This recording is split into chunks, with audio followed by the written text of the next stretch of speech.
man? The Coach JB Show with my main man, Darnell Smith, a.k.a. Big Smitty. I'm gonna bring some light to the darkness, man. I'm gonna light it up in this mug, man. So I'm ready. It's gonna be fire and ice. Even though you bring that heat as well, you might be that ice that cool me down a little bit. Played at Ball State.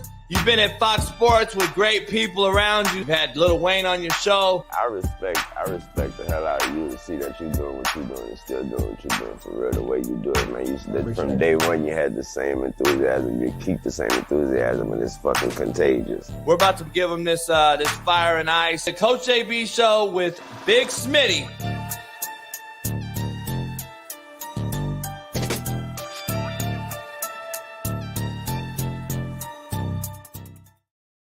What up, man? The real Coach JB here on this The Coach JB Show with my main man, Big Smitty. Without further ado, Big Smitty, welcome y'all. It's Fire Up Fridays, Coach. How you feeling? Fired Up Friday, man. We can't start any faster than this. It's like a fast break back in the day, in my main man's day. The greatest Denver Nugget ever, in my opinion. Alex English. We got to start this show off with a bang. Without a quote of the day or none of that. The greatest Denver Nugget of all time. Welcome him in, Alex English. Man. Hey, good morning. Good morning, guys. How you doing, brother? I appreciate you, man. I'm doing great. I'm doing great. Your biggest fan is now a 69-year-old white lady sitting in California named Cecilia. It's my mother, and she's not a fan of you because of your hoop game. It's because of the great movie that you were in, Amazing Grace and Chuck. Amazing Grace and Chuck, man, is a classic, and I don't know. I bet you, Darnell, please forgive my young man right here, Darnell, Alex. He a young, wet behind the ear whippersnapper, man. I don't know if he knows about that movie, but it's a legend. Well, hey, it's okay. It's okay. You can always go back and look at it. Exactly. You damn right. I will do that. Hey, I don't know if anyone even in this chat knows about that movie, but you're talking about a classic, man. I'm gonna give the crowd a little snippet real quick because I got something to show you. Okay. Hey, those are short shorts, brother. Who is that guy? Looking good. I see you got the arms out. And there's Jamie Lee. Legendary. Jamie Lee Curtis. Hey, you did a hell of a job acting, man. I gotta be honest. What got you into that? Well, I just got an invitation to try out for the movie, and once I read the script, I felt like, hey, I could do this. So I went and auditioned, and fortunately, I was able to get the part. Man, you did a hell of a job. I was a young kid. I was about 12 years old, 11 years old, man, watching that, and I was like, damn, that was a hell of a job. I thought you were an actor. I was like, shit, he a hell of an actor, man. Well, thank you. Thank you. Denver Nugget of all time. Excuse me? Are you the greatest Denver Nugget of all time? I would love to be able to say that, but I'm going to give Jokic some props. He's getting there. He is, to me, he's an amazing talent. He's a generational talent, and I've got to give him some props. I love it. Thompson. Where you put David Thompson? I'd put David Thompson in the category as well. He had a great career with the Nuggets. There were a lot of players that came through there. Dan Issel, Kiki Vandeweghe, Fat Lever, who was a triple-double waiting to happen. So, yeah, there were some great players to come through there. I'm honored to be considered one of them. No doubt. Yes, sir, for sure, man. And you're obviously Denver Nuggets legend, Denver royalty. You know what I'm saying? I'm surprised you didn't come on the porch or come on the podcast with a crown on your head. But I want to ask you, describe your emotions when you saw your franchise officially make it to the NBA Finals for the first time in their history. How did you feel? I was quietly elated. It was one of those moments that we have been trying to get to for a long time. when I played I forget what year, we played the Lakers and was almost there, but I got a broken thumb and we weren't able to finish. So, to see this happen and to see them be in the finals, they're going to finally get some due recognition and some due respect that people haven't given them over the years. No doubt. I got a little clip too from this back in that day. Oh, okay. Great Alex English on everybody. I just wanted to give him I pay homage to the legends and my forefathers. There's a little side with this one. Quick pass inside, returned by Alex back in the day versus the Lakers. This is one of the games you were just talking about back in Magic. This was you and Magic. How far are you guys apart age-wise? I think maybe 8 or 9 years. Okay. Yeah, he came in. That was a hell of a battle right there. Kareem, Magic. You had the enforcer Kurt Rambis out there trying to guard you. It didn't work out too well for him. You were very, very graceful, man, with the rock in your hand. That's just one thing that stuck out to me as a youngster because I grew up watching you and I was like, shit, man, you were so graceful. That's why that movie you're in, Amazing Grace, is just so fitting for you. That's how I put it. But man, well, thank you. I mean, one of the players you didn't mention just now on that floor was the great James Worthy. That's who I had to battle the whole time. No doubt. Was Cooper on that team? Or are you too young? Yes, Coop was on that team. So they had some wing defenders, huh, that you had to deal with. Yeah, they had some defenders, but then they had the greatest of all, Kareem Abdul-Jabbar in the middle, and that paid. They had a lot of credit from having him in the middle because he did so many things for him. The greatest all-around player that in my day. Love it. Now I got to ask you. Obviously, you're still a fan of the game today, and you watch the game heavily and played back in the days. What's to you is the biggest difference from your era when you played and today's era? Well, what's happened is when I played, we were a fast-paced team. I think we probably got some of the highest scoring games in the history of the NBA on record. And, people, even back then, the game was fast-paced. The Lakers were a fast-paced team. But over the years, the game started slowing down. And they started trying to play defense and focus on defense when, people wanted to see offense. They love defense, but they want to see offense. That's what makes the game the greatest game to watch. And the game today has come back to that. The flow, they talk about flow. They talk about pushing the ball up the floor and taking what's there. And I think that the Denver Nuggets, they kind of like a throwback. They do what we used to do. They don't push the ball up as fast, but they play off of reads. They pass and they cut, and they've got a guy in the middle that just makes everybody great. So that's the the game changed, but now it's coming back to what it's supposed to be. Wonderful offense and great defense, but people want to see great offense. No doubt. You South Carolina in the house, shout out, my favorite recruiting bed in the whole country, recruiting for football. I say South Carolina has the best talent per capita in the country to recruit. I tell people that all the time. James Worthy, North Carolina Tar Heel, you just mentioned. A lot of Carolina love in the house. We got a lot of Carolina people in the chat.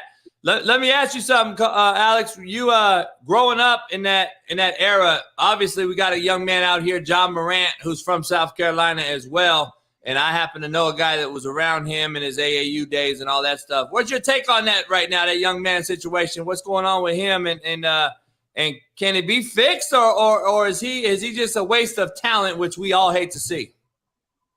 Well, like I said about Jokic, he's a generational talent. He's one of those game-changing guys that's got the kind of talent that's going to change the moment. And unfortunately, he's gone through a few things right now that can be fixed. And I'm sure that the NBA, with all the player programs that they have available for these players, I worked in that department at the NBA Players Association. I know that they've got people working on this. And what Ja's got to understand is he's a player. He's one person, and the NBA is not going to change for him. He's going to have to change for the NBA because you're talking about a multi-billion-dollar business. And I'm praying and hoping. He's a South Carolinian from the area that the great Ray Allen is from. I'm hoping and praying that he's gonna get it together. And I know that NBA's got people working with him, reaching out and making sure that he understands first that you can't play in this game. You can't do what you want to do until you've got it together. And I mean, I can remember back in the day when we had players like the great David Thompson, Michael Ray Richardson, guys that, at that time were involved in the drug scene and got kicked out of the league because of that. The NBA is not going to wait on you. They'll wait on you long enough to see if you're going to get it together. But if not, they've got to move on. And I'm praying and hoping that Ja Morant gets it together and the people around him, including his father, make sure that they help him. Good point. No question. 100%. 100%. And something else I want to ask you, kind of going back to the on-court scene and you specifically, is when you look at today's scope of players, is there any players that remind you of your playing style? Like just any, whether it's on the Nuggets or just any other team in the league? Is there anybody who you look at and you're like, man, that looks kind of familiar? Well, maybe in body size, body style, I think Kevin Durant is similar to me. He was slim, run. He's a different kind of player, but kind of smooth in his game. Right. I worked with what I had, and what I had was I could run the floor, and I had a jump shot that was almost unstoppable, and that's what I worked on. I was a mid-range player. I'm sure if I had to work on playing with the three-point line, I would have done that too. But I was a mid-range game, and I think that the beauty of the game is between that three-point line and the basket. So, as far as players, I mean, you see different glimpses of guys, but that's the beauty of the game. Also, is that you've got that talent is so unique, and every player brings something different and unique to the game. You know what, JB? I was thinking if Alex played today, you probably would average 35, 40 points a game, wouldn't you? Just because the defense is different, it's more possessions. You were already scoring a lot of points back in your era. I could only imagine what you would be doing today.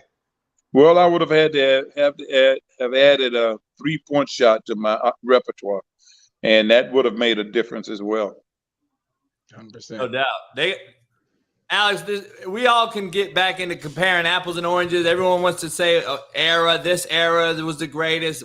This guy couldn't have played in this era. I'm known for it because I come out and say, the game has changed completely. You guys didn't have really a zone defense back in the day. It was man-to-man. You switched. Nowadays, back in the day, it was illegal defense, right? You used to shoot a free throw for being an illegal defense twice. That's right. Do it. Yeah. I mean, back when I played, the game was a lot more physical. Guys you could cut across the lane and they could hit you. They could put their hands on you. They could keep you from going where you wanted to go. So you had to be able to adapt and acclimate to that. And nowadays you get touched lightly and they call a foul.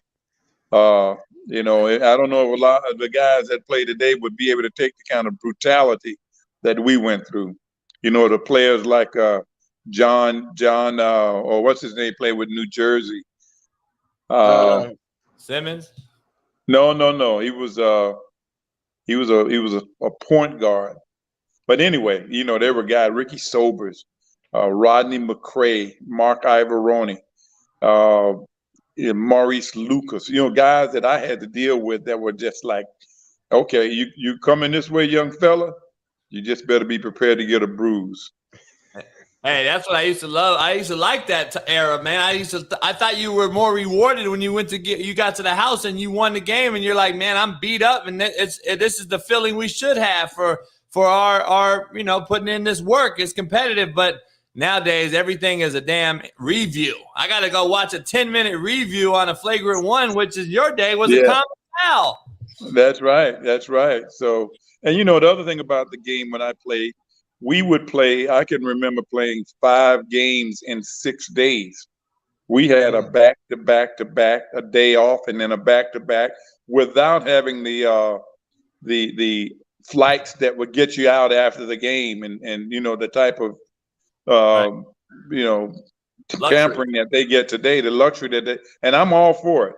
I'm all for it. But back then, you know, your body would have been saved a lot longer. You would have been able to play a lot longer. But you know, you getting up at 6 in the morning to catch a flight to go play in a city the same night and doing the same thing the next day, that wears and tears your body up. No doubt. Let me ask you something real quick. You played till you were, I believe, 37 years old. LeBron's 38 right now, contemplating on coming back another year. Are you amazed that LeBron's still playing at a pretty high level at this age because of his body and his physique and what he puts into it? Or are you like, man, there's not much more you can do? Father Time is eventually going to catch up like it does to all of us. I say time is a thief.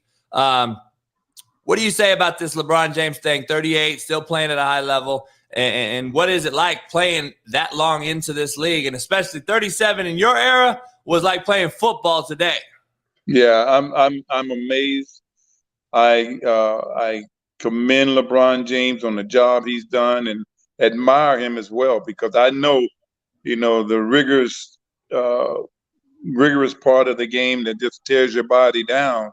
You've got to be able to take care of your body every day after every game, and to put that kind of time and focus in your game every day. Every game is amazing to me. So I commend him.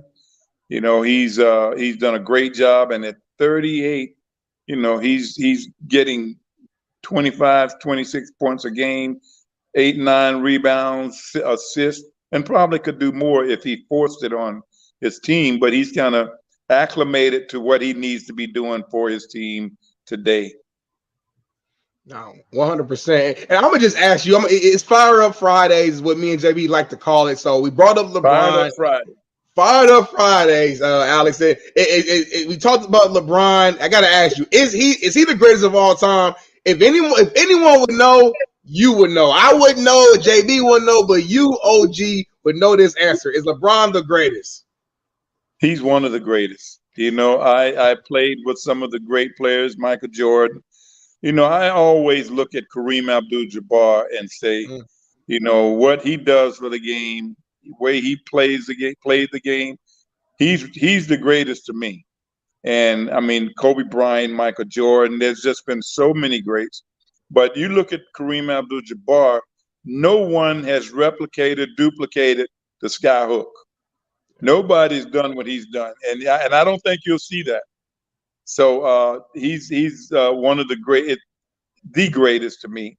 But I do put LeBron and Michael and all those guys, Kobe Bryant, I put them in that same category. You can't, and even Jokic, you know, his game is one of those era-defining games that's going to change the way people play. I mean, I watch what he does on the court. He's a point guard, forward, center. And what he does for the Nuggets is they wouldn't be the team they are if they didn't have someone with that kind of knowledge and skill in the middle. Was the big old Oscar Robertson, was he up in that? Yes. I mean, I didn't mean to not throw his name in there. So many great players. You know, it's the era that you play in, the people that you play against. And for his time, Wilt Chamberlain, Oscar Robertson, Bill Russell. You know, you can't just push those people out of being in the greatest. There is no greatest. There are a lot of greats. And I am just honored to be a part of the sport of basketball, playing against those guys, watching those guys play. No question. Let me ask you a current question right now that's going on. Boston Celtics down 0-3. They're now down 3-2, headed back to Miami tomorrow. The momentum has shifted. Is this a team that can be the first to ever do it, down 0-3, to come back and win? Because it seems like the pressure's on Miami right now. And you're right. You're right. The pressure is on Miami. You know, they were up 3-0 and now 3-1. what is it, 3-1 or 3? It's 3-2 now. 3-2 now. So the pressure shifts back to Miami. They've got to show up in Miami, and Boston's going to be pumped. And Boston's one of those teams that it's streaky, and if they get out of this, they're the one team that I think would be a competitor for the Nuggets because they're talented. They've got big guys in the middle that would work hard, that are going to run the floor and get back on defense. And they've got guys that can score from the outside. They've got good defenders, and they've got dogs. They got people that say, hey, we want to win this game. So Miami's got to be careful. I love what they've done. Bam Adebayo is one of my favorites. He's got to step up. Jimmy Butler. They've got some injuries. So, that's the other thing they've got against them. They've got to be ready to play when they get home. Otherwise, they go back to Boston. It's going to be the same story like Philadelphia. Yeah, they're hurting. They're hurting at the guard position. They're getting a lot of guys playing yesterday. They had a kid yesterday that hadn't played in all year long, and he stepped up for Miami, and he's probably going to have to play. He's going to have to play now because they're so banged up at guard, and maybe Tyler Hero comes back. But who would you rather see as a Denver Nugget alum? You rather face Miami or Boston? It doesn't matter. We can beat both of them. I love it. It's a matter of who's going to give you the toughest game. I think the Boston Celtics they're equipped to give Denver the toughest game because they can push the ball. They play defense. They've got big guys that can work with the Jokic. Miami, I don't think they've got the tools. With the Nuggets, you can have any guy any night give you 25, 30, whether it's Murray, Jokic, Kentavious Caldwell-Pope, Porter, Gordon, any one of those guys, and people coming off the bench that might show up. But the most important part is that beast in the middle, the MVP, I say, in the middle, who makes that team run and he does everything. You could see the game when they were playing the Lakers that he said, hey, I'm going to take over now. And he started bringing the ball up the floor, and he started running the offense. And Jamal Murray, he's a superstar. So, they can beat you from any position at any given time. And I think that's what makes them different. It's the other players that play on the team that can play, that genuinely can play basketball. Before I ask you, my bad, Smitty. Before I ask you I want to ask you a college question. I want to stay in the NBA for 1 second, though. But what do you think about the Joker MVP thing? Do you think that they didn't give it to him for 3 years in a row to squash the narrative that this guy could possibly be the greatest ever? Because nobody ever has done that. So they're going to put him in a stature by himself. Do you believe that was something they did to keep him out of that GOAT discussion? Because you're putting him in a very, very finite group if he would have won 3 in a row, right? You're right. Well, I don't know what their reasoning was, whoever voted for him, but they did a terrible job. All you got to do is look at what he does for his team, look at his stats, and compare him against the other guy. He's running the show. He's triple doubling. He's not falling down every play. He does everything on that team. And he's one of those low key guys and said, hey, yeah, I participate.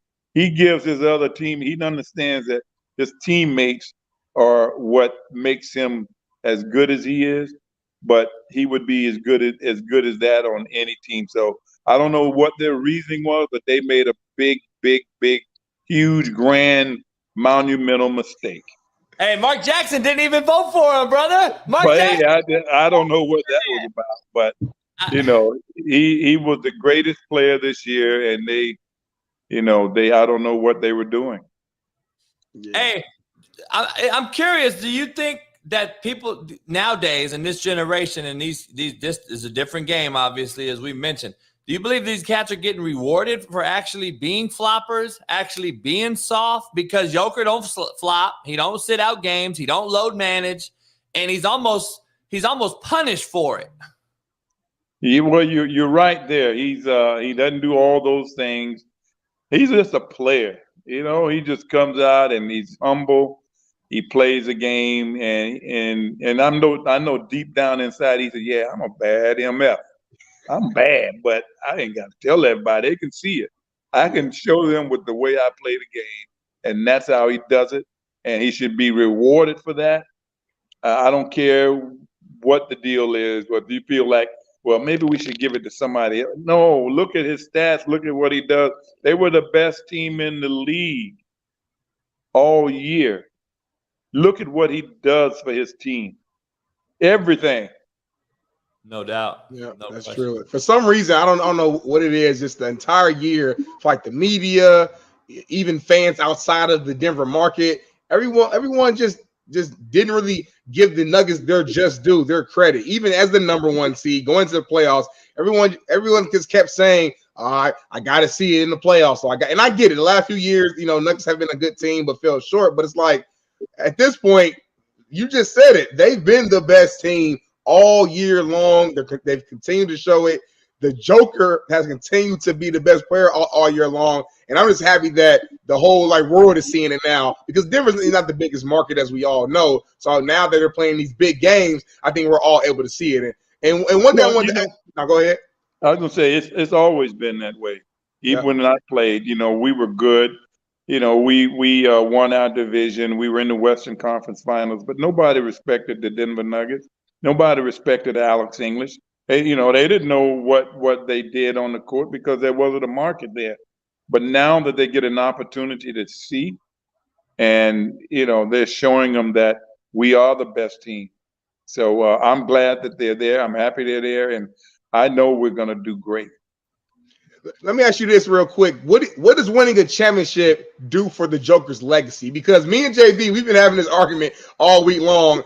I said a bold statement. I know it's bold, but I believe if the Nuggets go ahead and finish this race and get a ring, I think it puts Joker in the top 5 greatest centers of all time in the conversation. Top 5, but I want to hear from you. I agree with you. I mean, I think that's the one part of legacy that people respect.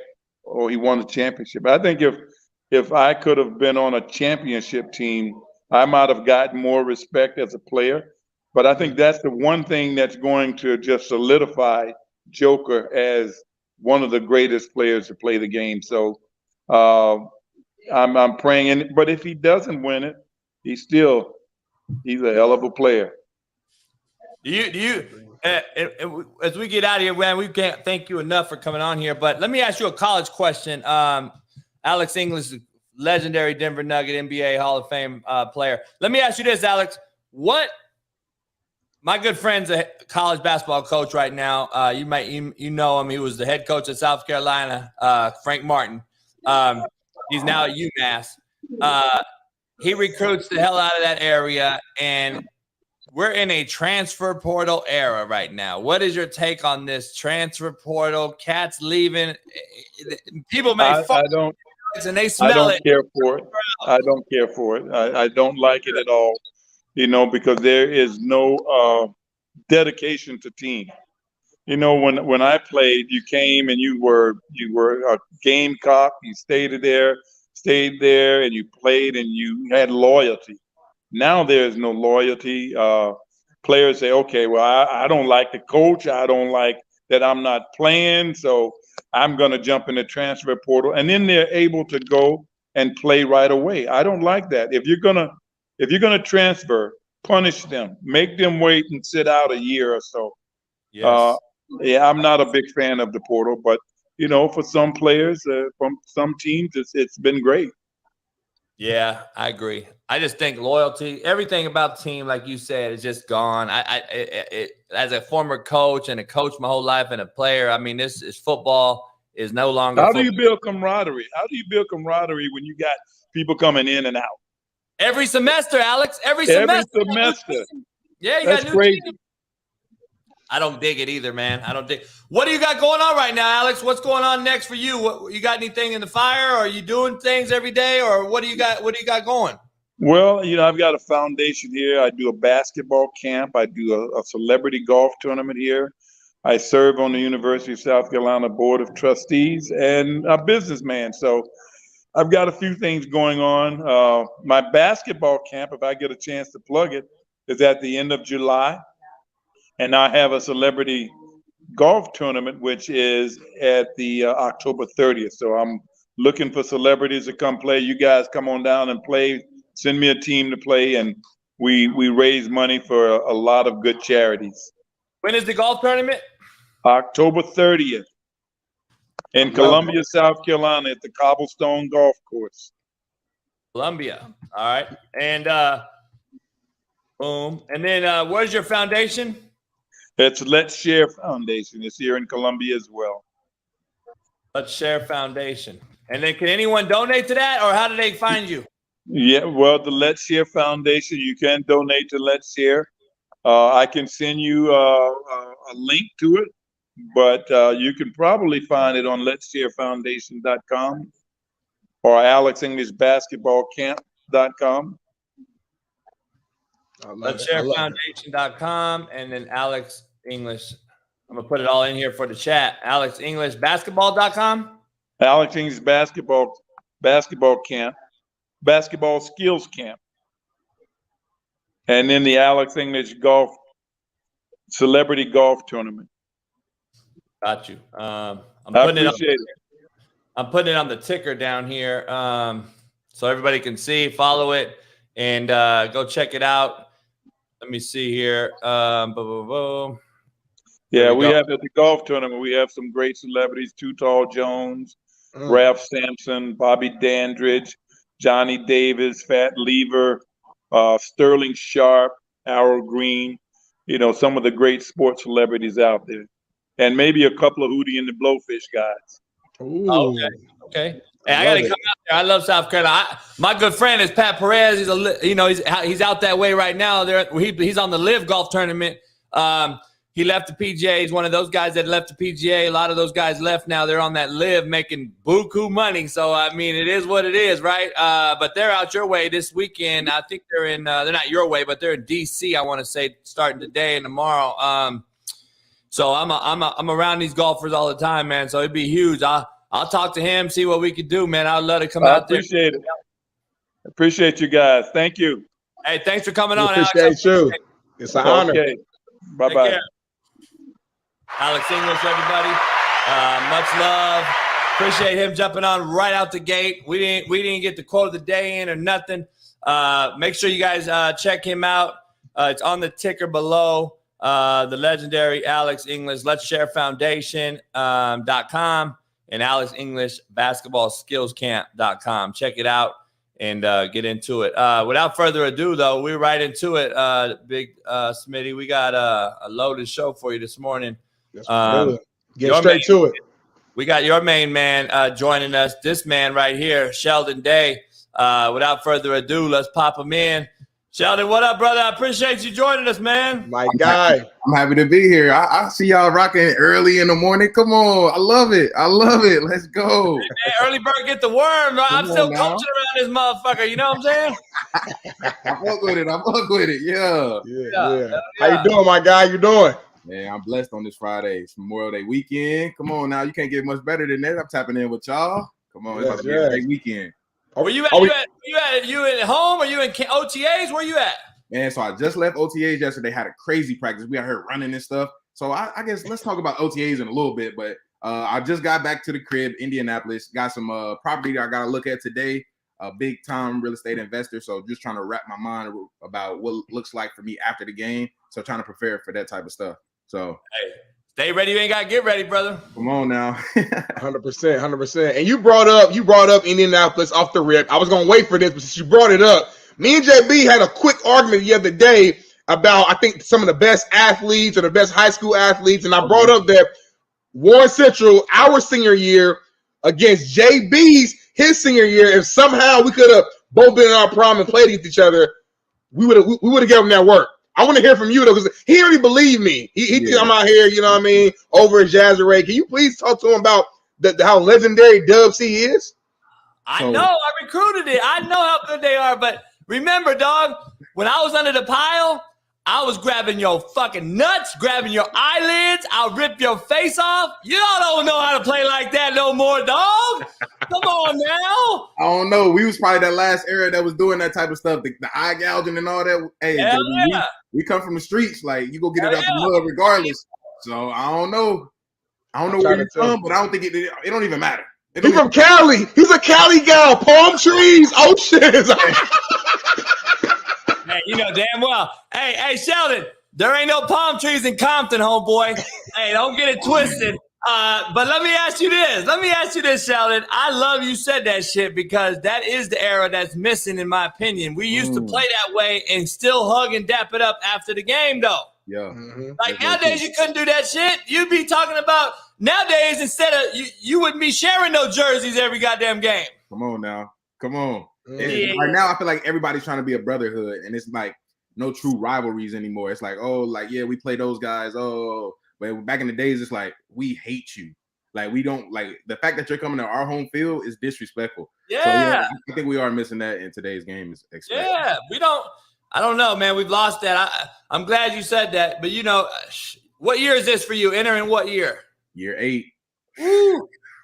You are a seasoned vet, like some Lowrys and all that shit on there. You are seasoned vet now. Yeah. Tell everybody that people don't realize, Sheldon, this league is short they don't last very long, and it's a 2-year minimum, 3-year maximum type of league. That's what the average is. Yeah. And 8 years in this league, you are a high commodity. I tell people all the time that after QB, you got left tackle, which is the second highest paid dude, and then the third highest paid dude in most regards, if it ain't some wideout that pops up every year, it's a D tackle, guy that gets to the quarterback, someone that can affect that left tackle or that inside guy to get to the QB. That's why you guys are such a high commodity. You last a long time. You're durable. Yeah. And people don't realize how athletically gifted D linemen are at the NFL level. People say the NBA is the greatest athletes. I beg to differ, dog. I think NFL D linemen are the greatest athletes in the world.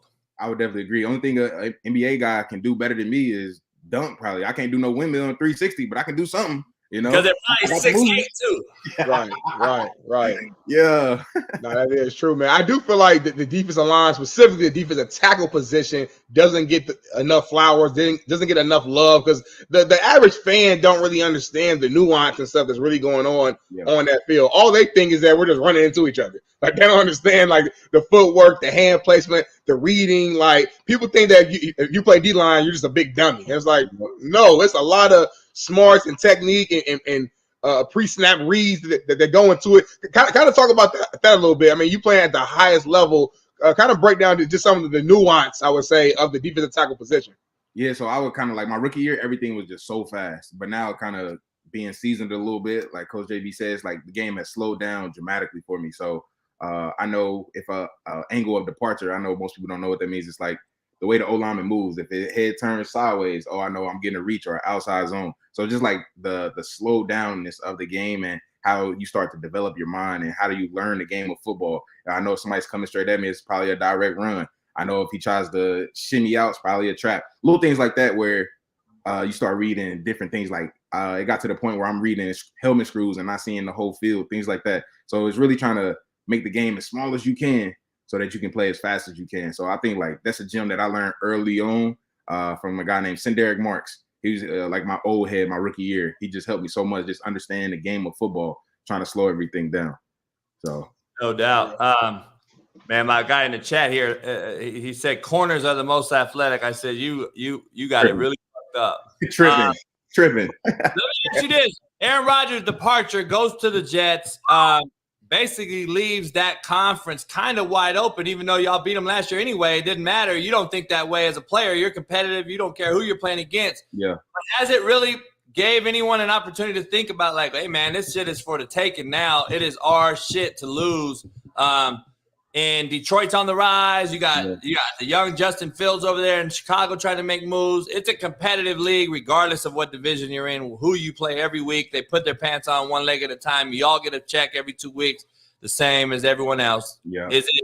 Can you compare it? Can you let the fans know, like, This thing is everyday battle. It doesn't matter who the hell we play, and it doesn't matter who we're lining up against. Yeah, that's the crazy thing. Like most people think, oh, Aaron Rodgers was like the big brother of the NFC North. But if you think in reality, like the Lions had a run at a time, the Bears had a run at a time. So you can't really say he was the big brother of the NFC North. And then like just playing in the NFC North, you got that rugged toughness, like, oh, this is smash mouth football. We're gonna run it down your throats and we're gonna play great defense. So every week you gotta know that you're going into a dog fight, especially in the trenches. You got double teams happening every single week. That starts to wear on your body. You got the play actions where, oh, you think it's a pass or you think it's a run, now it's a pass. And it's like just the mind and the mental flux that happens every single play. But then you got to kind of bring it, like I was saying, bring it back down, make the game slower. But then it's like so many things can happen. But I would definitely say this conference or this division is wide open. So you got to really kind of focus and make sure you put your big boy pads on every single week because we know it's going to be a battle. And no matter who lines up in front of you, like, this is the NFL. This is the best of the best.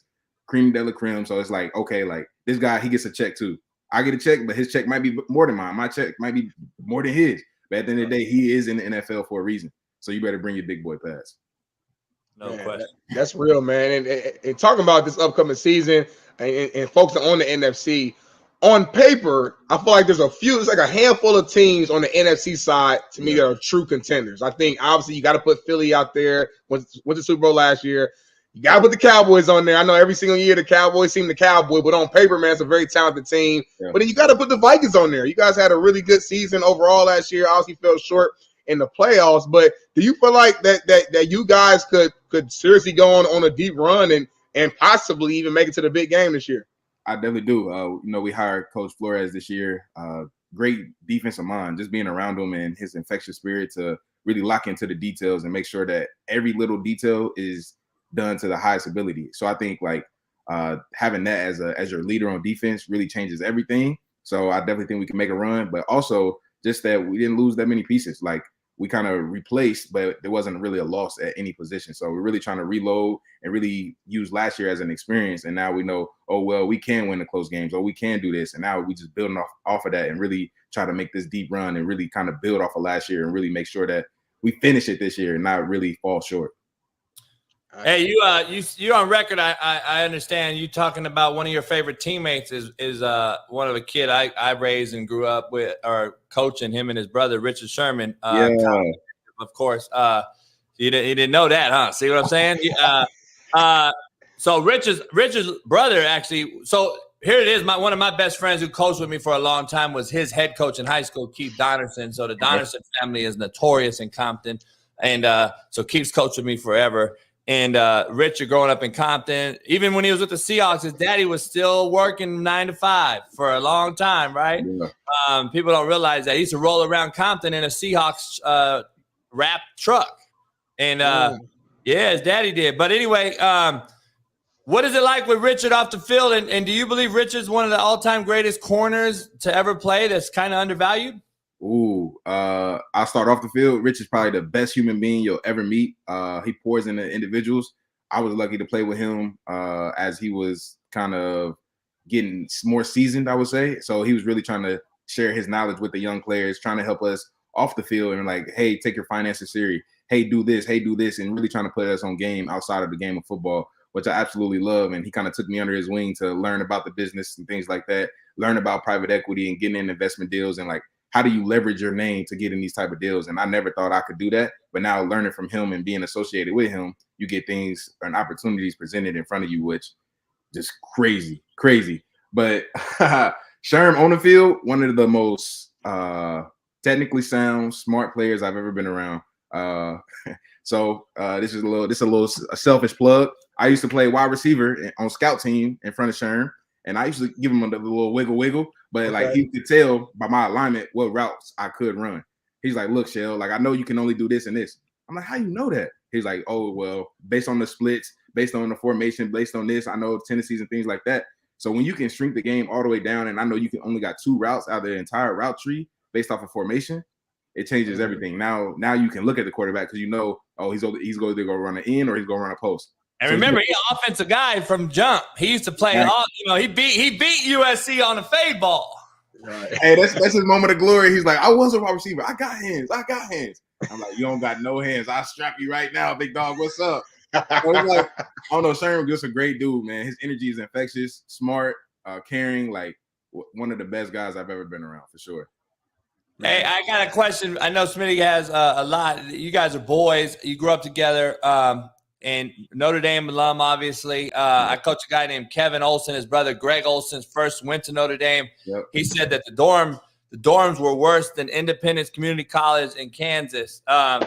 Is that real, dog? I've been to Notre Dame a few times, and I gotta say the facilities are god awful. But Marcus Freeman's taking over that program. Are you excited about being an alum? Hey, he already knows, Big Slim. He knows the deal. That's why he can't say. JB, you got him on that one, JB. Just hum the word. I'm not gonna lie, the dorms could be better. Really tradition based at Notre Dame. So will they change? I'm not sure. So we'll kind of see about that. But living condition wasn't comparable to like the guys at the SEC and apartment style and all that other stuff. So, but we enjoyed it though. We got to grow the brotherhood of the dorm life and things like that. But yeah, I am excited about Coach Freeman doing a fantastic job. That's a guy who is high motored. Like you can tell he pours into the kids. Kids love him. Being around him for a short amount of time, I can see how he's kind of changing the program for the better. So, man, I'm excited about this year. We got Sam Hartman transfer in. I know we had 2 quarterbacks leave, unfortunately, but that's kind of the way the dice rolls right now with the transfer portal. Hey, Smitty, let me ask one more question. Do your thing. Let me ask you this. You talk about financial literacy. So on Mondays, I didn't have practice. On Mondays, I treated it like you're all Tuesdays in the league. Okay. When I was on the practice squad, we had Tuesdays off. People would bring different people in. How to speak to the media. I don't know if you guys still do that, but financial literacy people. On Tuesdays, we usually the off day.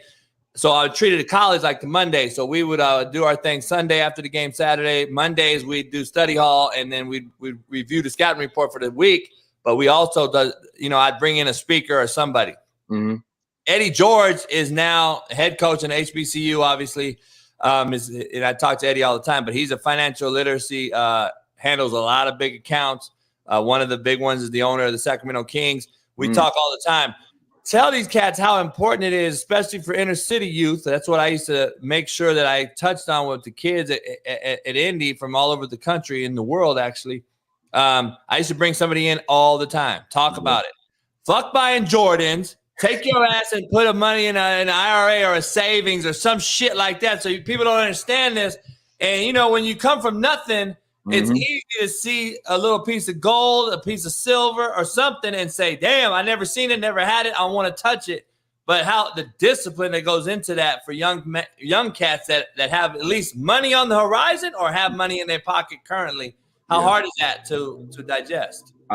It's probably the hardest thing ever. So everybody, it's called keeping up with the Joneses. So when I was a rookie, I had Malik Jackson 2 lockers down. Seen him with the Cuban chain, iced out, Rolex, driving all these nice cars, had a G-Wagon, 2-door coupe, Mercedes-Benz. So it's like, you see that, and it's like, I'm 2 lockers down. Why can't I do that too? Like we play the same position. Like he gets reps, I get reps. Like when you get surrounded and involved in that community, it's just hard to not get sucked into the jewelry, the fashion, the clubbing, all those things. But I kind of learned early on that his money's way longer than mine. He signed a $90 million contract. I'm on a rookie deal. So it's like, I was like, he's spending this. If I spend this, I see what it would do to my bank account. So it's like, you have to have the discipline to know your parameters. And I think like most people, they just want to be like, oh, I'm just with him. I got to look the part because I'm with him.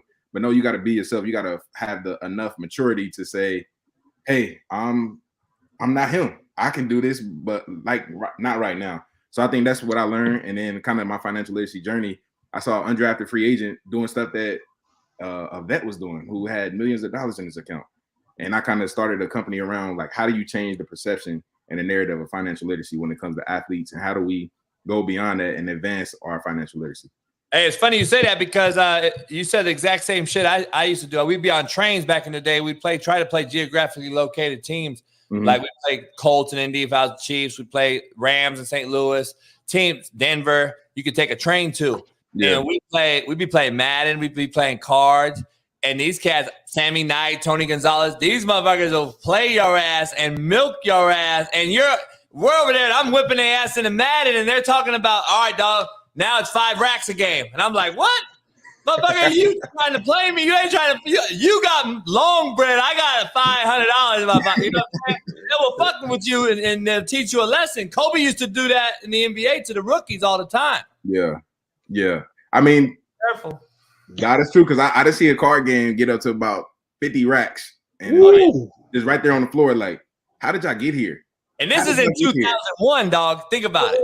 So that's really like 100 racks today, right? I mean, more than that. Inflation, golly, you saw some big bread. I remember in college. I mean, people just in the hallways in the hotel flipping coins and betting on that, heads or tails. Boom, throwing up 20. Yeah, so yeah. During the bowl game, man. So real quick, I want to go back to college because we did bring up Notre Dame. Yeah. When I say USC, what comes to mind as a Notre Dame alum? Worst school in America. That's simple, huh? That's simple. That's straightforward. Private's going at it right there. That's what I'm saying. Like, I guess like I know guys from USC now, so like my perception has changed. Like Malcolm Smith, Malik Jackson went there, Hayes Pillard. Like I got Antoine Woods. Like I have friends that went there now, so it's like it's not true hate anymore. It's like okay, they just went to the other school. It's like just like Michigan, like they went to the other school. Like they cool, but they ain't Notre Dame, you know. So it's like we can kick it. But it ain't never like when we play head to head, you already know what time it is. So yeah, I already know, man. 100%, man. And one thing, you know, you talked about Sherman a little bit earlier. Obviously, you two played together on the Niners. You played in the Super Bowl. Not only played, you started in the Super Bowl. Yeah. Just tell the people, man, the live listeners, just that overall experience. What's that like walking on the field, seeing all the lights hit you? Being in that moment, I mean, you're a guy, again, we grew up together, being from the far east side of Indianapolis, didn't have much, you know what I'm saying, just hanging outside on the green box, playing hide and go seek and football, and to start from that foundation and to say I started in a Super Bowl and was a play away from putting that ring on your finger, just tell us about that full just experience. Hey, first of all, I got a hood check y'all, man. Okay. Oh, shoot. Okay, let me see. Darnell just said hide and go seek. See, you ain't from the hood if you play hide and go seek, homie. You play hide and go get it, dog. Here you go. You just showed your card, Smitty. You showed 20 miles outside of Naptown, homie. Hey, man, JB, you got to play the system. You got to come on now, JB. What you come on, JB? You can't snitch on you early in the morning. More in depth than hide and go seek, dog. JB trying to get me beat up as soon as I got the podcast. I can't be giving out all the gems. Come on now. Man, that's what I'm saying. Hey, well, one thing we can't do, we can't snitch on ourselves. Come on, baby. That's rule number one. That's rule number one. You hey, know that. We just pull rank on him and he don't even know it. You pull rank on the OG. I love it. I love it. But now, like the Super Bowl was crazy. So not emotional guy. Don't really I guess like before games, I'm really relaxed. Don't have the butterflies and things like that. But walking down to that stadium and just seeing the lights hit me, like I was shook until about that first kickoff. Like he talking about I couldn't tell you what anybody said for that first 5 minutes we out. Like I don't remember the national anthem. I don't remember the moment of silence for Kobe's passing. I don't remember any of that until they kicked the ball off. I feel like I was just stuck in a trance, just looking. Like the bright light, when they say the lights hit you or when the lights come on and like you get that, like you just glaring at the lights, that was me. So it was pretty cool to like go through that experience. And once the ball was kicked, it's like, oh, we just playing football. I've been playing football since I was 10. So it's like, okay, let's get back into this. Let's do this. Let's grow. Let's grind. Let's go have a great day. And we end up losing, but of course, like one play away, they ran a post corner, didn't stay on top. It was cover 3, followed it's all good. But you know, it's cool though. Great experience. Hey, you're old soul. I could tell because I'm a good judge of character, and I evaluate talent from all perspectives. Please let us get your take on this. Now, the current state of college football that's transferred. The reason I'm asking about college is because, in my opinion, this is my opinion. You can correct me if I'm wrong or give me yours. Yeah. I think for the first time in my life, 47 years, I'm seeing the youth football transition to high school, and the high school football is now high school. We're transferring kids 4 times in 4 years in high school now, dog. They're doing Twitter messages about I'm decommitting from one high school and transferring to another high school. Like, what the fuck is happening? So then college football, we already know what's happening. Yeah. Question is, hey, are you seeing it like I am? It's transcending upwards for the first time, because I'm seeing a lot of NFL guys demand trades, which to me is like a transfer portal. And back in the day when I played, dog, there was no demand and no trade. You played your contract out and you had to do what you had to do. Yeah. Are we becoming a little bit more enabled, or what's going on? Do you see it coming upwards because everybody has to play college that's in the NFL, and everybody that had to play college played high school? And this is that generation. The transfer portal era is affecting all levels, in my opinion. I see. I didn't know about the high school transfer. That's blowing my mind. Oh, it's the worst. Yeah, that doesn't make sense.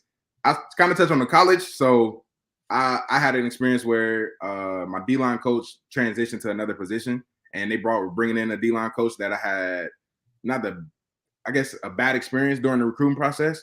And I'm like, you're hiring this guy. Like, we don't, like, this is my senior year. It's like, I could graduate on time. I could leave and go somewhere else.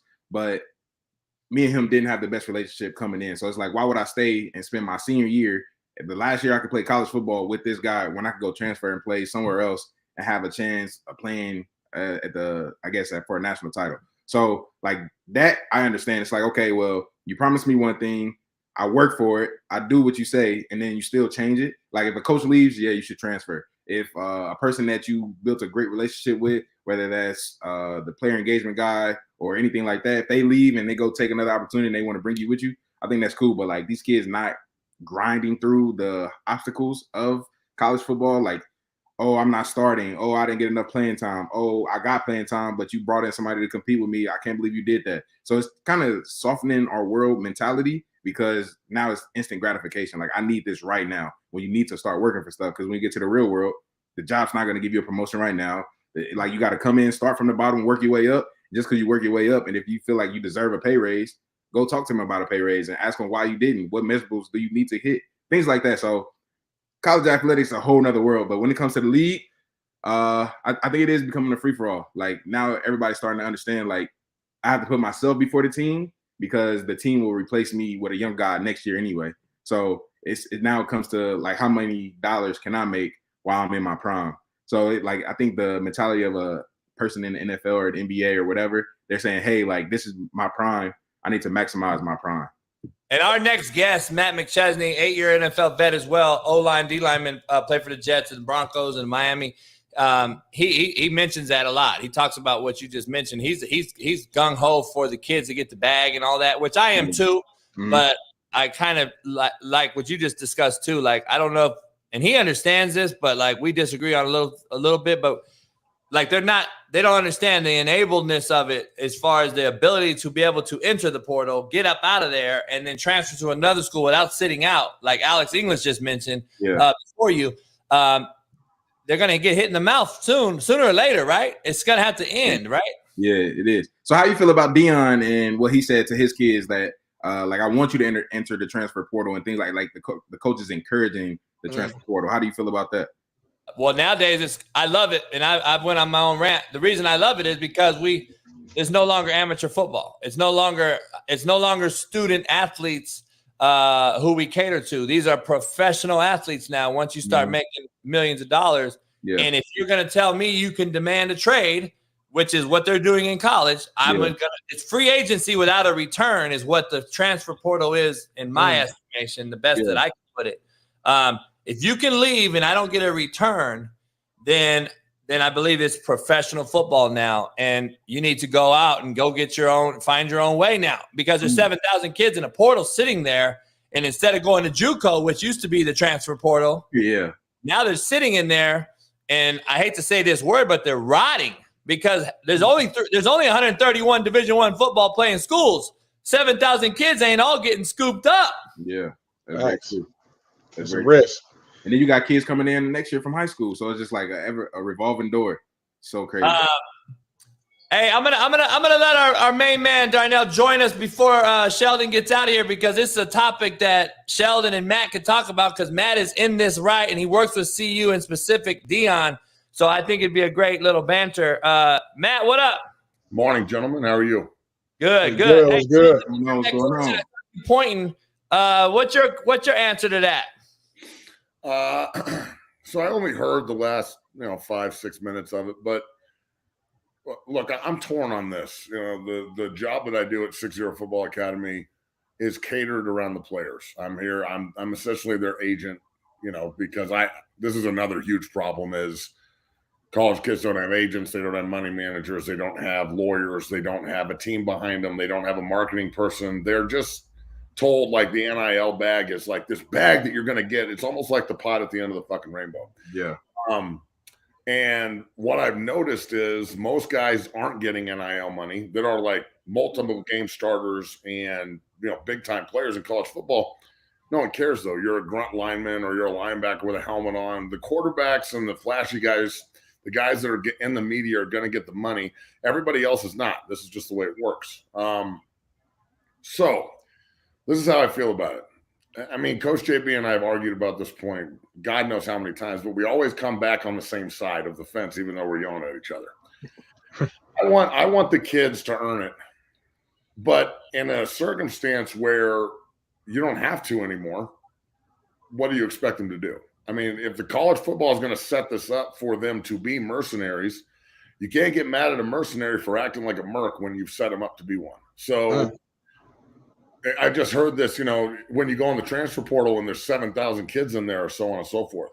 Yeah, going in the transfer portal without a plan is a massive problem. Massive problem. There are so many guys that are in the transfer portal just sitting there that don't have help. Now, on the other side of the fence, the 23 guys since January that I've helped, think about that. 23 guys, more transfer portal kids than high school kids this year into college football. The 23 transfer portal guys I've helped, 22 of them are placed and all there for the summer and are going to be starting for different teams. So if you have help, that's one thing. Yeah. If you don't have help and you don't have anybody behind you that can actually guide you in the right direction, you are literally jumping in to the deep end and you can't swim, man. And no one gives a shit. No one cares why you're there. No, there's no like in the transfer portal, there's no link next to your name that's like a 15-minute video on why you're there and crying and I'm homesick and coach was mean to me and it was loud and it was angry and one of the guys threw me on my head and I mean, this generation is. I'm going to tell the story and then I'll shut up. Yesterday, I had a consult. JB, you're going to fucking love this. I had a consult with a kid, okay? Kid's going to Cherry Creek High School, really astute high school here. They've won multiple state titles in a row. Dave Logan's their coach. They got their shit together, right? But Colorado is hobby town, bro. There are bankers fucking everywhere, all right? You guys know what I'm talking about. Fucking bankers, okay? Bankers. We're not talking about football players. We're talking about bankers. So this kid walks in. He's going into 9th grade. He's pretty big. He's about 6 foot, about 210, looks like he's got his shit together. He's got good grades. Dad's all about it. We have a 40-minute consult talking about his goals and where he wants to play. And like, I like young guys that know what they want. So he's like, I want to play Clemson and CU and Alabama. And I'm like, cool, bro. And Tennessee. And I'm like, fuck. Tennessee just offered Breck and Gage is committed there. They love the Dungeon family guys. Let's do this. So I'm like, all right, I'll give you guys 5 minutes to talk. I'll get up and leave the room. So I get up and leave and come back in and sit down. And this kid looks at me. I'm not kidding. Looks right at me and says, I don't want to waste my summer training. I want to hang out with my friends, and this is going to take away from my summer. So I don't want to do it. And I was like, I looked right at him and I was like, I started like rubbing my hands and getting my napkin ready and like getting my fork and knife. And I looked at him and I was like, you are food, dog. Kids in this room are about to eat motherfuckers like you. Your food, your dad's food, your mom's food, your family's food. And it was like this kid looked at me like I was crazy, like, oh my God, this kid isn't like, this guy isn't begging me to be here. And I was like, bro, you need this place way fucking more than I need you. You came to me. Like, this is the hour you just wasted of my life for you to look at me and say, I don't want to waste my summer training. Hey, Sheldon, you do financial literacy. That made no sense. Hey, you're doing literacy, financial literacy. Matt has an idea. I wanted Matt to throw this at you before you get out of here. I don't have time. I don't have time for this morning. I don't have time. Hold on. Hey. I got to go manicure. So like, I got a pedicure. Hey, Matt, I want you to run by your idea for college. I want you to run your idea by Sheldon real quick about the union. I want you to give him your idea about unionizing for college. I want to get Sheldon's take on this since he's 8 years removed, but he knows what's going on. He's doing financial literacy with the youngsters right now because he's seen what the NFL's done to other players. Yeah. Explain the unionization, and I want to hear what Sheldon thinks about it. So, look, I think that everyone, but really just the major universities. I think if Caleb Williams or the Hartman, the big quarterback that just went to Notre Dame, or like one of these upper echelon top 10 guys that are gonna Drake May, one of these guys with big time like shine on him, right? The cameras are coming, social media is on it, so on and so forth. Imagine if they figured out a way to unionize. Imagine if they figured out a way to really lead.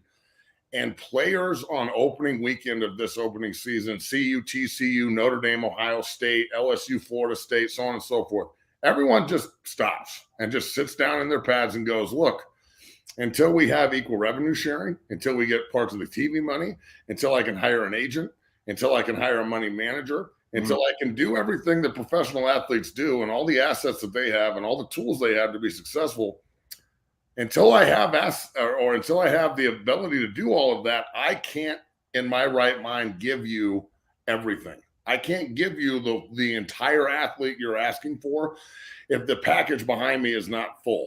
I just can't do it. So until the college athletes realize the power that they have, they're always going to be in this in wish land. Like, I hope I can get NIL money. I don't know how to do it, but I hope I can get some. And Uncle Bob told me I was good enough to do it, so I'm going to go do it instead of having a plan. Like, I don't understand how the National Football League can look at college football still when everything in the NFL is structured and planned out, and there's a guide for everything. Like, if you don't know how to wipe your ass when you get to the league, they're going to send you a pamphlet on how to wipe your fucking ass, period. But in college football, they'll let you walk around stank ass and be like this. Like, hey, 300-pound guy, you never heard of a wet wipe before, you nasty bastard. So college football, they'll let you be stinky all day for 5 years straight. Yeah. And you get to the NFL, they're like, oh, here's the exact way to do it. You fold up here and lift here and wipe. It's awesome. So I think that the college athletes have been brainwashed. And I don't know how many times, but I guarantee you it happened to all of us. We all got to the league, and about 6 months to a year into it, we went, holy shit, this is the way it's supposed to go? Why was I paying for free this whole time? What the fuck? So What you think, Sheldon? I love it in theory. The only problem is the school aspect. Like, how do we get around that? And they saying like, oh, well, we're giving you an education. So it's like, stop going to school. oh. And I'm sorry. I look, I don't mean to be the anti-school guy, and I don't want people to stop. I said it yesterday. It's no longer student athlete, dog. Thank you. I send countless guys every year. We put 500 in 13 years. Transfer portal. My kid's about to be an 8th grader. He's getting recruited already. People are looking at him like we're immersed in this out here in Denver. I don't want them to not go to class, bro. Yeah. But at the same time, like, I look at it like this. My second semester, my senior year, when they looked at me and said, are you going to train full-time or go to class? I was like, peace. CU's going to be here forever. My opportunity is not going to be, I'm out. Yeah. So I think that call it, look, the other thing is, if I'm on scholarship, why am I not just taking my classes for my degree and my master's? Why am I taking elective classes? That's number 2. That I'm not paying you to do that. That's just a check mark. And then if you're going to tell me that school is really that important, every single kid and parent and coach I talk to, not one of them, within the 10 things that they bring up to start the conversation, starts with academics these days. Yeah. Everything's about opportunity and NIL money, and what kind of car are they going to get when they get on campus? And I'm sitting here like, what in the fuck is going on right now? My head's spinning around my ass. So I think that college football has set themselves up for a massive, massive failure down the road. This is going to get – I think this will be the reason that college football goes more strict when it resets rules. Like, it went from you can't sell a championship ring or get a tattoo or whatever. to it's the Wild West, do whatever you want. I think the next round when the NCAA and the coaches figure out how much power they actually have, because this is a test. Yeah. It's like COVID, right? COVID was a test for the real pandemic they're about to hit us with in 4 or 5 years or whatever, to see if people will voluntarily go sit in their house. This is a test. They're seeing which players are going to go out and actually get the money, who's going to maximize this.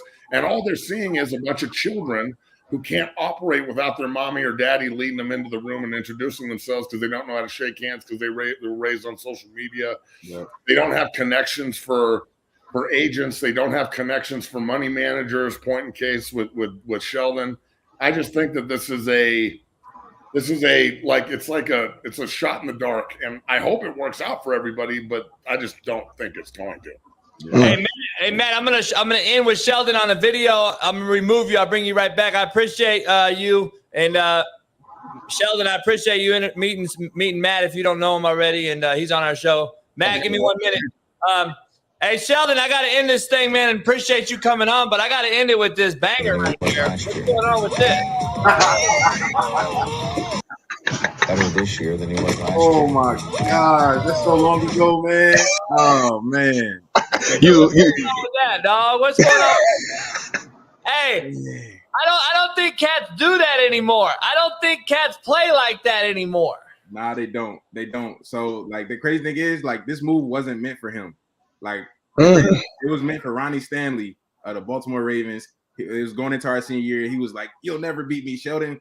I always beat you on one-on-ones," which was false in the first place. But I told him, I said, "I will have a move ready for you the first OT or the first fall camp practice." And what'd he do? Go against somebody else. So I'm sorry, Mike McGlinchey had to get the brunt of it, but it was really meant for Ronnie Stanley. I tell him this every day. He was like, "You would never do me like that, bro." I'm like, "All right, you're lucky you didn't get this rep because you've seen it now. Now you know what's coming." So, hey, people don't realize that's why. And my boy LBC Rob in the chat, when he said corners are the most athletic, motherfucker, would you look at that play right there and his hips and explosion? Please understand, corners are not even fucking close to athletes on the field. Stop it. Hey, man, I can't thank you enough. We got to do it again, man. And I appreciate what you're doing for the youngsters, what you're doing with the financial literacy part of this stuff, and keep killing it out there, man. I hope you're a Pro Bowler this year, man, and the Vikings can make a run and you can taste that Super Bowl once again and get that ring. I appreciate y'all greatly, man. I'll be on anytime y'all want me to. Hell yeah. Yes, sir, man. I'll holler at you later. Make sure all the fans, man, y'all go follow The Players Company on Instagram, on TikTok, on Facebook, and on YouTube, putting out crazy content, some related to finance, some related to just dope stories around athletes off the field. So make sure y'all follow The Players Company. That's my boy's company, man. So Yes, had to do the plug before you head out. Appreciate you. Appreciate you, Sheldon. Much love, man. Much love. Sheldon, man, this is a loaded show, Big Smitty. We can't even breathe, man. Man, I appreciate you jumping on and sharing those two things, old NFL with new NFL. Man, you see that? He exploded through that motherfucker. We got guys in the chat talking about corners are the best athletes. I'm like, you must have never saw a guy named fucking Leon Lett or Warren Sapp. I mean, did anybody remember Larry Allen running down the linebacker? Oh, man. Yeah, no shit. No one's saying that skill players aren't athletic. That's not what I'm saying. But when you're like 6'5", 6'4", 6'5", 6'6", whatever, and you're over 280, and you're running, jumping, and doing everything that the skill guys are doing at the same level. I mean, what are we talking about here? Crazy. Let me ask you this real quick. No, go ahead, Matt. It's like the LeBron James, like, I'm not talking about basketball, just athletes, right? All the basketball players look like they're like regular sized dudes on the court, right? Because they're all fucking giants. And then you get around them and you're like, holy God in heaven, this guy's fucking huge. Like LeBron is massive as fuck. He's like he's Mario Williams plus 4 inches. So like that dude, think about like LeBron, for as athletic as he is, if he was 295, he would be the best fucking offensive and defensive lineman in history. If he was 270, he might be out there just one-handed motherfuckers at tight end. I don't know. But then again, you get to hit people in football, so he might go out there and be like, oh, flop. What do you mean? There's no fucking question. He said, ain't no if, they would be. But I wanted to ask you, Matt, real quick, because you're a former defensive and offensive lineman.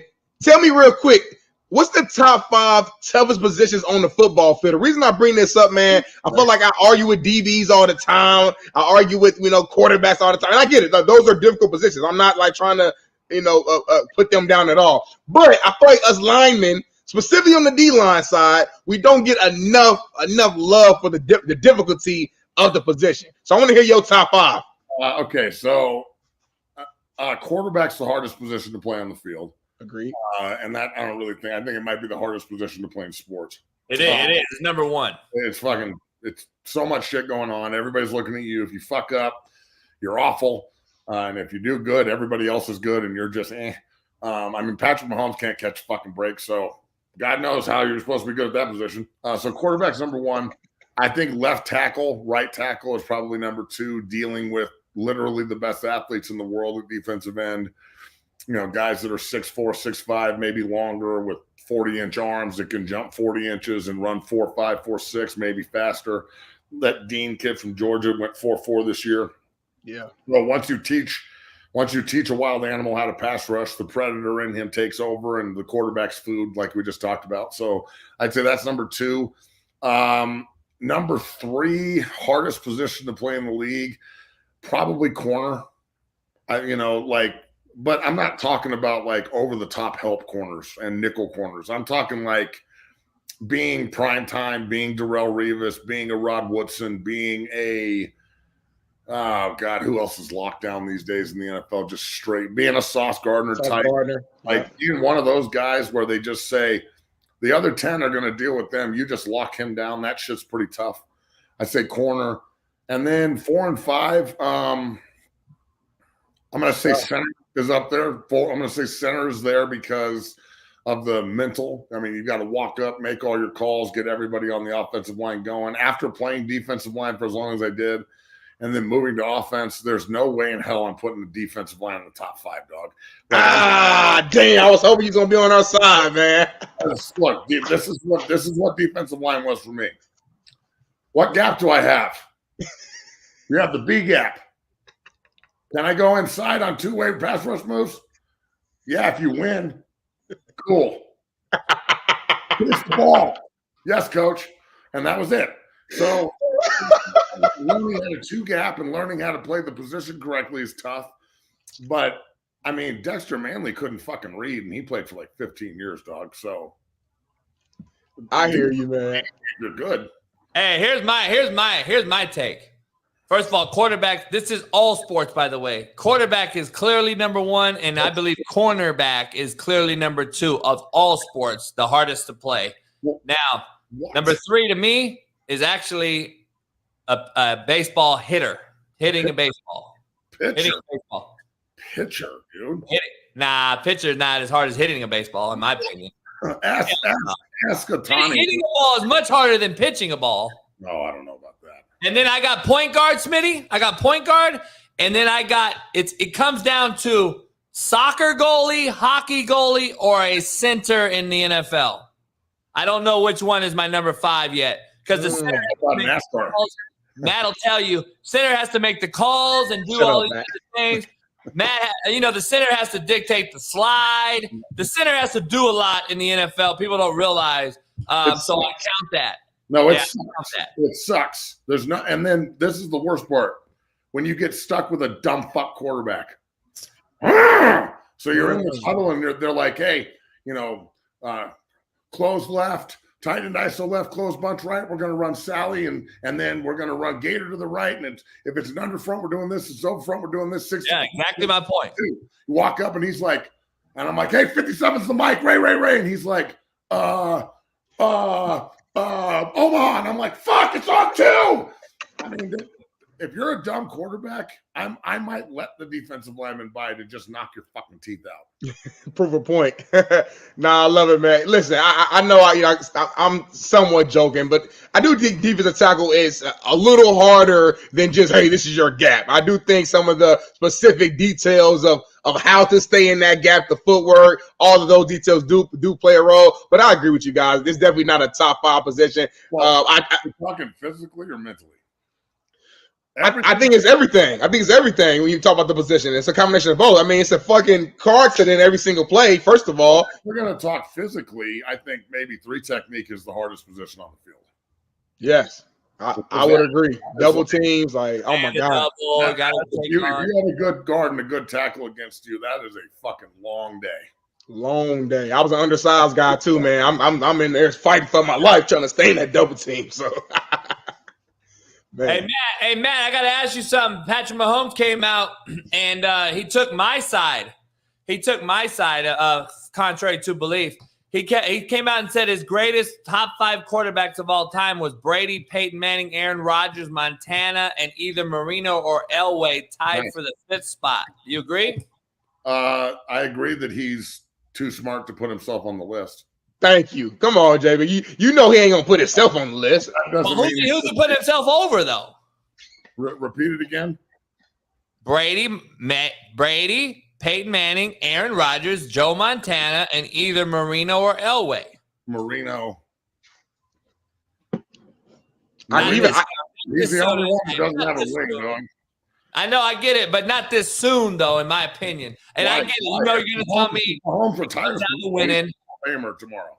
Yeah, I mean, I can argue he's better than Rodgers too. I saw like a graphic the other day at work where like you look at like Rodgers' accomplishments, you look at Mahomes' accomplishments. Like we know Rodgers has more MVPs at this point, but I mean, outside of that, I think they won the same amount of like playoff games, even though Aaron Rodgers has been to more. Patrick Mahomes has more Super Bowls already, more Super Bowl MVPs already. So like skill sets, I mean, very comparable. I don't know about Mahomes. Also, is for 60 years I watched the Chiefs suck and not be able to do shit, and he got there, and they've become the franchise in the NFL. So he's bigger than just being good at quarterback. And I think I am on record saying that Mahomes passed, in my book, Rodgers, because Aaron Rodgers, as Matt and I agree, I believe, has fucking choked artists, top 5 choke artists of all time. He's been to Super Bowls. He hasn't won. He's lost to the Niners 5 fucking times. Like, he should have had 3 Super Bowls if he was the guy, in my opinion. He should have more. He should be competing with Brady. Like, they should have played in the Super Bowl multiple times, and Green Bay couldn't hold up their end of the deal. So, look, the quarterback in the ring conversation is very similar to like the greatest in the NBA in the ring conversation. But quarterback is the only position that we talk about like this. I don't talk about pass rushers and rings. Like, I don't look at it and go, John Randall's not the best 3 technique ever because he doesn't have a fucking ring.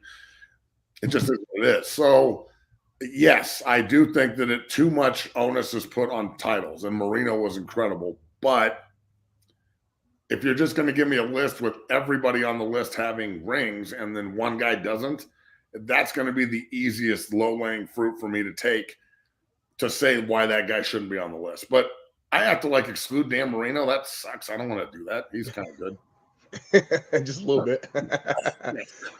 I agree to that. No, 100%. Talking about a little basketball here with you. Obviously, I know we brought up earlier when we had Alex English on. The Boston Celtics just won again. You know, they were down 0-3. Now they're down 3-2 going back to Miami. You are obviously a Nuggets fan. I mean, I can't remember if we asked you this already, but I'm going to ask you again. Number one, do you think Boston will complete this comeback and make history? And number two, which team would you rather see as a Denver Nuggets? Because if I'm a Nuggets fan and Boston comes back and wins 4 games straight, that means they are the hottest team right now, and I'll be kind of nervous if I'm a Denver Nugget. I'm not nervous at all for either team. I just don't see how, watching both teams, they're good against each other. I think if both of the teams were in the West, they would be out already. There's no one. Bam is a really good player, but he's going to have to put so much into defense and rotation and chasing Jokic around like a point guard that he's not going to give you 20 and 15. He's going to be chasing Jokic the whole time. Horford, that's fucking laughable. I mean, Williams is a good player, but he's super undisciplined at the center position for Boston. So Al Horford's a good player, but to think that he's going to be able to handle 15 for 7 games is laughable. So I look at it like this. I want Miami to win because I want this series over with, and I want Denver to start getting ready for their opponent. And if Miami wins, which I think they will on Saturday, I think that they close it out Saturday. I don't think that this is going to be the one circumstance where somebody comes back from 3-0. If Miami does pull this off and they come to Denver for game 1 and game 2, they're not winning in Denver, bro. And everybody needs to remember there's some really bad blood between the Nuggets and the Heat too, because of the Morris thing a couple of years ago where he cheap shotted Jokic and Jokic ran him over from the back. Butler was in the hallway like, "Hey, motherfucker, come out, we're fighting." And like, there's some tension there that I'd like to see play out on the court. Yeah. But look, man, I mean, I don't think that Miami will get beat in game 6. I think Jimmy Buckets is going to look himself in the mirror and go, okay, we can't be the one team that gives up this lead. And the Nuggets are just sitting back and resting up and getting ready. And I don't look at it like, let's say it does go 7 and Boston wins.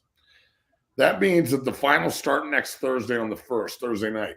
They will have played to finish this series on Monday. So they finish Monday night. So Tuesday morning, they wake up sore, feeling like shit. They just played a 7-game banger where they had to come back from 0-3 down, and they've exerted all this energy. And then they have to get on a plane immediately and fly to and play the Nuggets. And yes, the Boston will host Denver in the first 2 games, so they don't need to fly anywhere. But Denver's going to be flying in. Like today on altitude, when I go down there, we're on from 10 to noon, 92.5 here in Denver. We're the Nuggets official station. We got Coach Malone on today. And I'm going to ask him, like, Coach, if this goes 3-3, why wouldn't you guys just fly to Boston 2 days early and sit in the fucking stands and watch the Celtics like it's a college game? Like, just go get a suite and sit there and just watch your opponent. And just, intimidating that would be to look up and see the 2-time MVP and the number 1 seed from the West just sitting there like, yeah, we just swept your fucking rival. We're waiting for y'all. I think that whoever ends up getting the Nuggets is getting a really rested, really, really good basketball team that the rest of the national media just decided to start honoring. But the national media, I'm about to go off on them today. They sound like such fucking morons right now. I mean, it's not hard to watch good basketball. It's on TNT every night during the regular season. The Nuggets are on national TV at least once a week, at least once every 2 weeks minimum. He's a 2-time MVP with really good players around him, and they've been in the playoffs for 6 straight years, and they made the Western Conference Finals in the bubble. So this like narrative out here that they're boring and all this other bullshit is just lazy journalism. And you know what? That's what I expect these days. It's what I expect from journalists. I expect you to just watch ESPN or read somebody else's opinion or watch this show and be like, hey, I really like what everybody had to say on Coach's show today. I'm going to steal his fucking narrative and run with that. So I don't think anybody actually has any balls to stand up for what they actually think anymore. People just reiterate the same narrative they know is not going to get them in trouble with the fucking network. And the best part about this show is there ain't no network. We keep it real.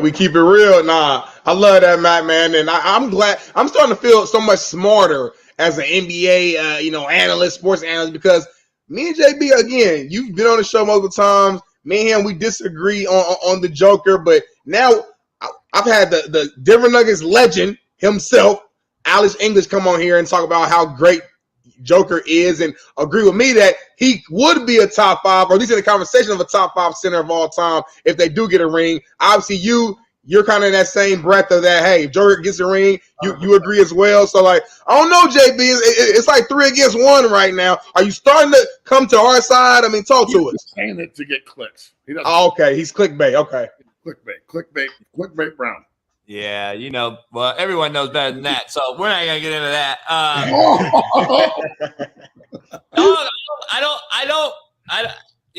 I stick to my guns. I don't think that motherfucker could have played back in the day. That's just me. But he's the best center now. Yeah, no doubt about it. No doubt. What about Mark Eaton? He was pretty good, but Joker can't play. I never said Mark Eaton. That fucking oyster tag. Fucking well, I'm never going to mention Mark Eaton and that oyster tag played forever. Luke fucking Longley, dog. Exactly. Yeah. No shit. Horrible. Damn well I'm never going to mention those fucks. The shrimp, son. He was a forward. Fucking Detlef was nice. and he was a forward. Hey, Jokic, if the Nuggets ever get a true 5, Joker plays the 4. Like he could easily play the fucking 4, dog. Yeah, they could do that now with Green. They can rotate those 2 around 4 and 5. Let me ask you this though, college football take. I got to ask you something real quick. Do we get to talk about Pittsburgh? Pat Narduzzi comes out and rips Dion, saying this is not college football, losing 70 guys. I did a little TikTok yesterday, a little video about it. First of all, just give me your take on this whole fucking Pat Narduzzi thing. By the way, this is the same guy that lost Addison to USC, came after Lincoln Riley. It seems like it's a you fucking problem to me, but go ahead and let me know. So Andruzzi's just another one of these coaches that doesn't like the fact that players have power. And he's pointing it at the coach. I mean, dude, you're not in the room. There's as many kids that he told to go to the portal, the same amount or not more went to the portal willingly. If you give this generation an out, most of them will take it. Some of these guys, some of the guys that left, they did it with like backing and coaching and help behind them, i.e. Casey Roddick and Jake Wiley and Austin Johnson, Travis Gray. Those are all my guys. They're all placed now. They're not in the portal like some other guys are. I think what this head coach is talking about, Andruzzi, he's a good coach. All right. Dave Borbley is our offensive line coach. He was the O-line coach at CU when I was there. He's a great man. I know they have the best intentions in mind. I'm just saying this. Today's college football, this is what it is, bro. And to sit around and act like for years it was some like perfect model of consistency and the kids were getting theirs and there was no corruption is super naive to me. And I don't understand it at all. How can these coaches sit back and like criticize kids for wanting to get theirs when Andruzzi will let's say that Penn State opens up, their rival, and Franklin gets an NFL job, and they're like, hey, I really like the guy at Pitt, Andruzzi, we're going to take him. You really think he's going to call the parents and players and be like, hey, I'm going to take this opportunity at Penn State, and I just wanted to let you know, and, you know, this is family, and I want all of you guys from Pitt to come with me. You don't think he's going to take his best players as he goes? You know damn well he is. So why is it okay for some of the players to leave and go to the portal as long as they're his guys, but not for all the players to leave and go to the portal? So I think that it's hypocritical. I think he's contradicting himself when he talks about it, you know, because they have been the recipient of quality players coming in. I'm pretty sure, didn't they have a quarterback come in last year that had transferred like 5 times, Kyle Slovis or some shit? He had transferred like every year he'd been in. Another SC transfer quarterback. There you go. So when he brought Kyle Slovis in, did he sit him down and say, you have bad character and integrity because you went to the transfer portal 5 times? Or did he ask why? So I don't know if Andruzzi's more mad at Prime or the system, but he just seems like the old white dude that's get off my fucking lawn. That guy who hates change and doesn't want. I think a lot of these coaches hate the fact that the players have power now that the coaches used to only have. Like now a good player can say, oh, you don't want to give me NIL money? You don't want to honor me? I'm out. I'm gonna go to your rival and beat your ass. And I'm telling you, there's nothing like spite to motivate a good football player. So I think Andruzzi is wrong. I think it's low-lying fruit for him too. That's the fastest way to get Pitt in the headlines these days is to attack CU. And ain't nobody talking about Pitt. So you know, if you want to get on ESPN, then you go out and criticize the way Prime's doing shit. And look, football karma is a strange thing. So don't be surprised this year if CU like plays Pitt in the fucking El Paso Bowl or some shit down the road. You know what I'm saying? That's just the way things usually work out. 100%. And just to answer that real quick, I think a lot of people are just hating on Coach Prime because of his marketing ability. Like everybody, like as far as players, former players, they love Prime. You know what I'm saying? He's a recruiting monster. You know what I'm saying? I think a lot of these older coaches, other coaches from different schools, they don't have that ability, and they see how he's moving. They see how he's just being transparent with his kids. Like as a former player, be real with me as a coach. Let me know like you bringing in your own guys. These are the expectations. Either you stay and conform to that, or hey, here's a transfer portal. I like that. Like, don't lie to me and tell me all this and that and make me hang around and think one thing. Be honest with me so I can make a logical decision. So I agree with you 100%, man, especially that last line that people are just trying to get headlines. They know if they attach themselves to Coach Prime, attach themselves to Colorado, bing, bing, bing, they're on Bleacher Report, they're on ESPN, front page. So I really think it's more of a marketing tactic more than anything. But I really do hope they see each other in the Buffalo Wild Wings Bowl or the Coach JB Show Bowl or whatever. Life Bowl. Yeah. And look, I will say this too. This is all new, and it's kind of a shock to people that have been in the system doing it the same way forever. All right, and I get that, but it was brought on because of the greed of everybody but the players. Yeah, like for 100 years, the players didn't get shit but a stipend check, and I'm sorry, but that was a fucking joke. And now that the players have a little bit of power and the ability to go earn on their own, and there's a transfer portal, and you can't just bring a kid in and know I got him for 5 years and I can just fucking ride his ass until he quits or fucking conforms. Like, what are we talking about? This isn't the Navy SEALs. So right. I just it'll even out eventually. But what Coach Prime is doing is revolutionary. I do not have a problem with it at all. I did an article with Adam Rittenberg from ESPN a couple of days ago that comes out in June. That's going to be like a huge piece on this. I think that this is going to get copied. There's going to be multiple schools next year that try and do it. And if I'm Auburn Auburn's already got a scandal with fucking Coach Freeze down there. What a shocker. But if I'm one of these Southern schools in the SEC, ACC, and I looked at Coach Prime like Auburn did and said, I don't want you to bring your social media. You got to do these things the way we want you to do them. Like, you're hiring Coach Prime for what he's bringing. I don't want him to change and conform to our program. I want him to change the program and the way things are done. So I love what he does on social media, guys. I think it's fucking awesome. The way talking to Coach Durrell the last couple of years about social media was like talking to a caveman about a spaceship. It was fucking impossible, dog. It was like sitting here trying to talk to the Anunnaki. So I'm so glad that CU has embraced that because it's free advertising. And all the old guys that don't like it, again, it's the same get off my lawn thing. It's all the coaches, all the high school idiots in Colorado that that McChesney guy and what he does is wrong. It's 6-0 is wrong because he promotes the kids and coaches get to see them. And I'm like, what are you talking about? You don't want people to see your kids? So my adage to all of this is, for everyone that doesn't like the fact that like Coach Prime does things the way he does things, you could do it that way if you wanted to. If you actually had swag like that and you had people that followed you and gave a shit, you could do the same thing. Don't get mad at him for using the resources he has just because you can't maximize them. That's not his fault. That's your fault. So in the information age, ignorance is a choice, number one. And number two, if you won't use social media, somebody else will. And you might be better than them. But if no one knows, you're the Batman of sports. No one even knows you're doing it. So I would, if I'm giving advice right now, I would utilize and maximize social media to the point of nauseam. I try and post on every platform, TikTok, Twitter, and Instagram are the three I use, probably 30 to 50 to 100 times a day. I mean, if you guys see Instagram, it's just reel after reel after reel after reel.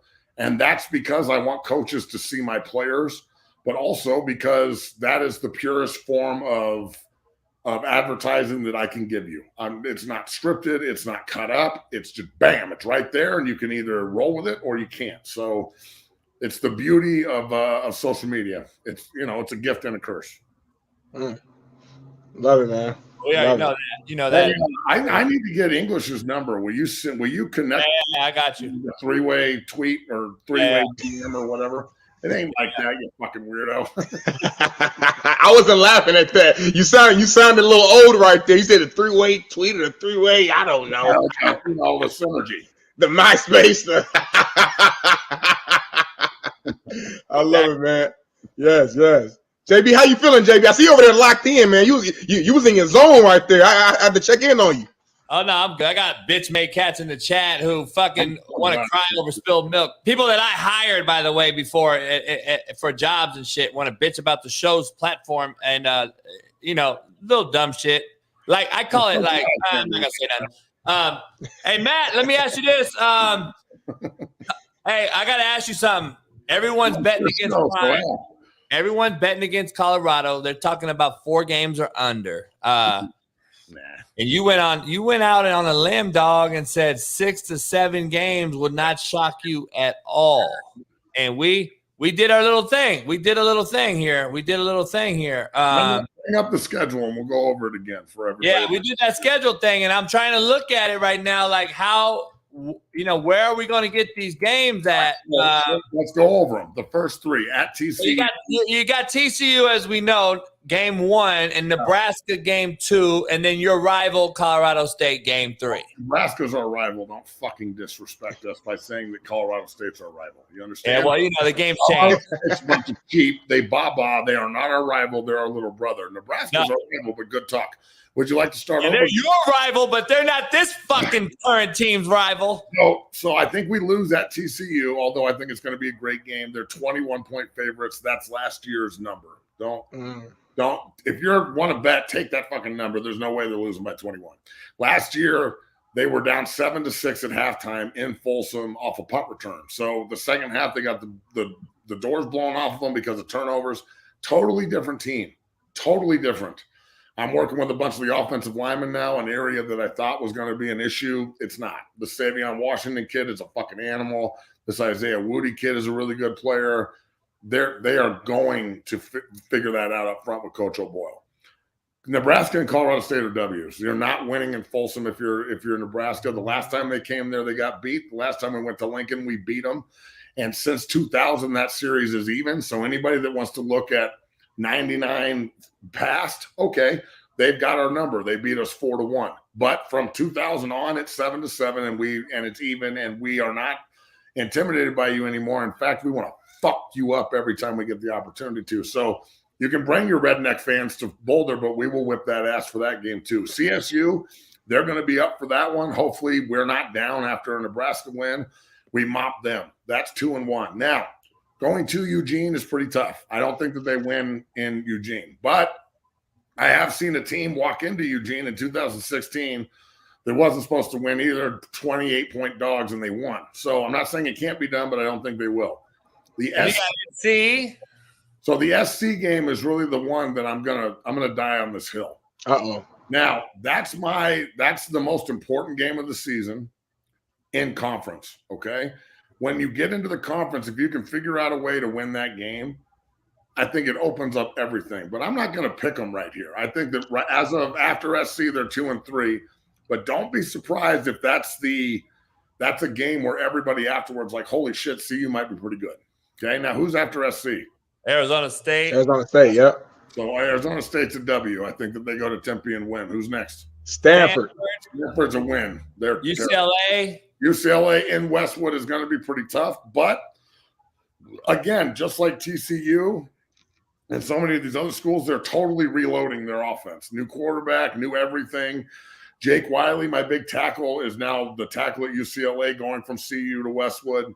He's pretty confident about what they're going to have on the field, but at the same time, we'll see. I think that they go to Westwood and win that game. That's a huge upset. Next. Oregon State. So that puts them at what? That's game 8. That would have been game 8. So that puts them at 6-4, right? Or 6-3?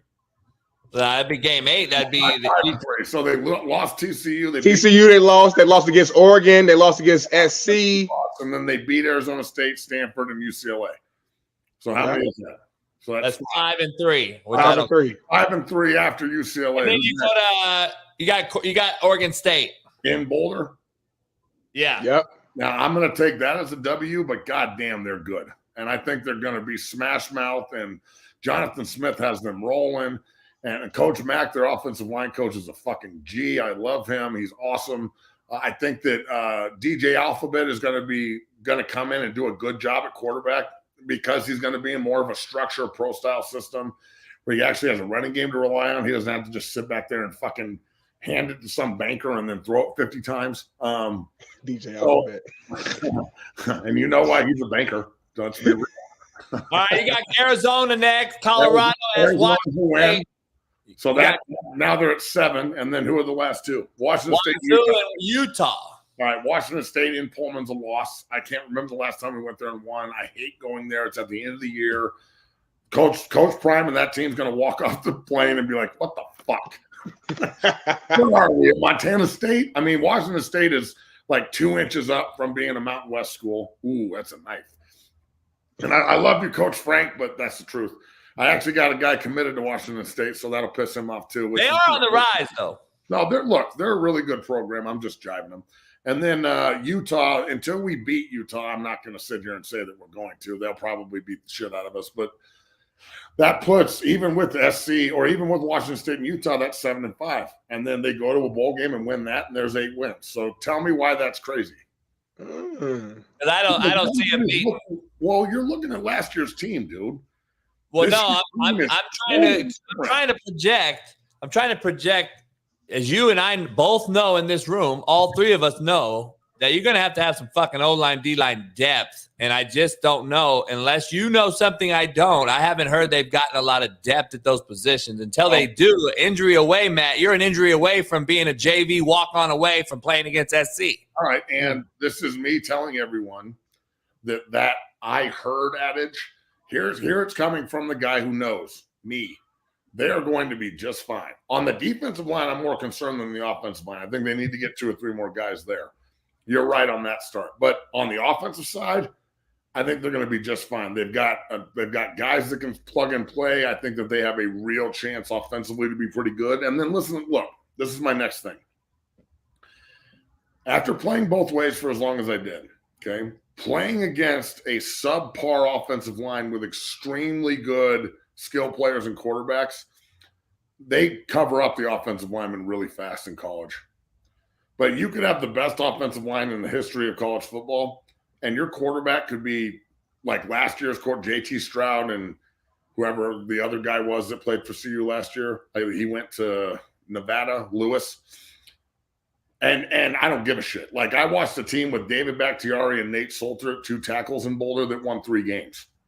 So now the fact that they have Hunter and Horn and this freak from Houston and Edwards and Shador and Coach Lewis, a head coach running the offense and how fast they're going to play. And he brought the offensive line coach in the system, and they're bringing a bunch of the Kent State offensive linemen that know how to run it.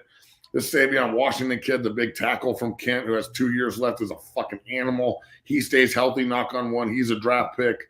They've got, this Woody kid, the Isaiah for the other right tackle, is a really good, long, big sumbitch. So I'm looking at everything and I'm watching it like kind of come to fruition right in front of me.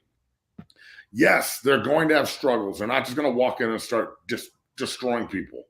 But to assume that the logo somehow is, and the 1-11 team last year is going to be what walks out on the field this year is crazy. Like, it's not even fucking close. It's almost the same kind of like I heard and I think, and like it's the same kind of misplaced narrative from the national media that they have about the Nuggets. So because they say they don't know, they're just going to revert to what they've seen in the past. And they're like, oh, well, they're just going to be shitty like they have been because people are too fucking lazy to actually invest time into what's going on in Boulder. And it should be easy to figure out because Coach Prime and his team are constantly on social media. They've got the pregame show, which is awesome. They do a great job of covering. They're always putting stuff out, and they maximize social media in that regard. So I don't know why it's so confusing to people on how fast they're progressing, but I do think that people are going to be shocked on how fast this turnaround works. I said people are going to copy it. I didn't say their copy was going to work. This is the thing. Not everybody's got Dion. This only works because it's him. Yeah. Other people are going to try and copy this and fabricate it, but they're going to look ridiculous trying to do it because it's like Ja Rule and Tupac. Like, dog, you can want to be Tupac Shakur all you want, but we can tell the difference, Ja. Mic drop on that one, man. Nah, I love it. There's one Coach Prom, man, and there's one Matt McChesney. There's one JB, and there's one Big Smitty. So listen, many try to duplicate, but many fail. Come on, man. I love it. And then everybody Yes, sir. out the body bags. We were on them yesterday, rolling. Purdue was in there yesterday, and I think they're going to cop a couple of them, Coach Walters. So everybody check that out. Coach, if you could keep pushing that, that would be fucking awesome. So. Of course, I got you, big brother. Actually, little big brother. You're actually younger than me, fucker.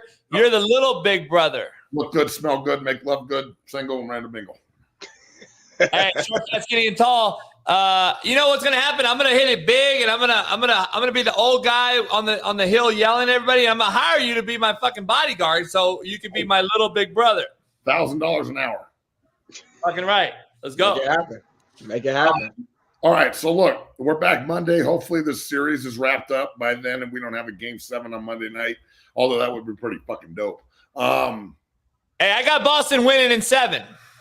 Well, look, man, if it's on the show when they were down 3-0. Well, it'd be 151 tries.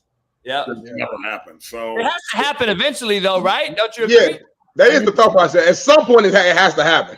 Look, if it does happen and Boston does win in 7, they are going to be cooked, bro. I mean, fuck, they're just gonna be ready for a super rested number 1 seed Nugget team that just swept the Lakers in one day. Right. Oh man, real quick though, Matt. Look, don't you think like we've seen it before? Sometimes too much rest is actually a problem. You see teams come out there game one, and lay an egg. Like, are you a little concerned that the Knicks might get like too much rest? Yeah, if Boston wins and they have to travel to Boston thinking that they were going to get Miami at home, yeah, I could see that being an issue. But the maturity of this team, I think that Coach Malone's going to have them ready for all that. Like, they've been through so much over the last 4 years with COVID in the bubble and then losing Murray and Porter Jr. for 2 years combined and not having the nucleus of your team together. Honestly, man, if they're healthy last year, I think that they win last year. Like Golden State won the title last year, guys. Come on. So unless LeBron decides to go jump to Golden State, and if he does that, if LeBron joins the Golden State Warriors and goes and runs with them for 2 years and wins a ring or something, I'm done with this fucking guy. I'm done, dude. It's all right. You're done.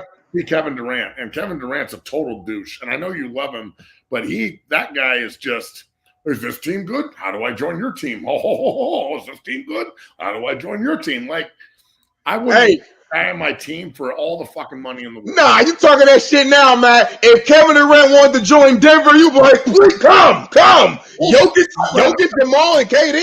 Come on now. I just watched Aaron Gordon and all them boys fuck KD up. KD can't win nothing without good players. KD, you can't build around Kevin Durant. Kevin Durant he wants to come to something that's already done, and you know it. You can't build around that dude. He can't be the focal point of your franchise if you want to win. Hey, I hear you. It's always great to have you on. Are you going to be working out Bobby D's today? Look, dog, you really think I'm going to fall for this shit? These nuts in your face, bitch. Hey, I was confused. Like, I haven't heard. It's my first week. I haven't heard it yet, so I almost like. Get my own co-host on Bobby D's. God damn. I almost answered that shit, man. Like, Bobby who? These nuts. Hey, did you see the video I sent you of the blimp? Yes. Did you see that lady? Yes. Dog, you do not look good, lady. You look. Hey, that was on Whitlock. That was hey, I shared that video a few weeks ago, and Whitlock was like, "What in the hell?" And he showed it yesterday on his shit. Dog, that is where we are very confused right now these days, dude. Like, it's like people don't have eyeballs. Crazy. I don't know. Crazy, man. Crazy. Hey, man, world. appreciate it. Have a good weekend, and don't be a slapdick like me. And hopefully, we'll see you Monday as scheduled to get this thing going. Hey, are you rolling Monday? It's Memorial Day. You're taking the day off. We're gonna go. I don't know. I'm gonna talk to Smitty, but I forgot to talk. I'm gonna go either way. We going. Ain't no days off. I'll be on Monday for Memorial. Hey, when you get off today, or while we're doing this, will you put English, you, me, are on the same text? And yes. Me to him. I want to try and get him on the show 925 today. Yeah, I'll send you his manager's email too. Perfect, brother. Thank you. All right, gentlemen, enjoy your day and go Nuggets. Yes, sir. We'll talk to you. Hey, Big Smitty, we got Jeff Nadu, Barstool's very own. We're going to come in about 6 minutes, give us some free game. Yes, sir.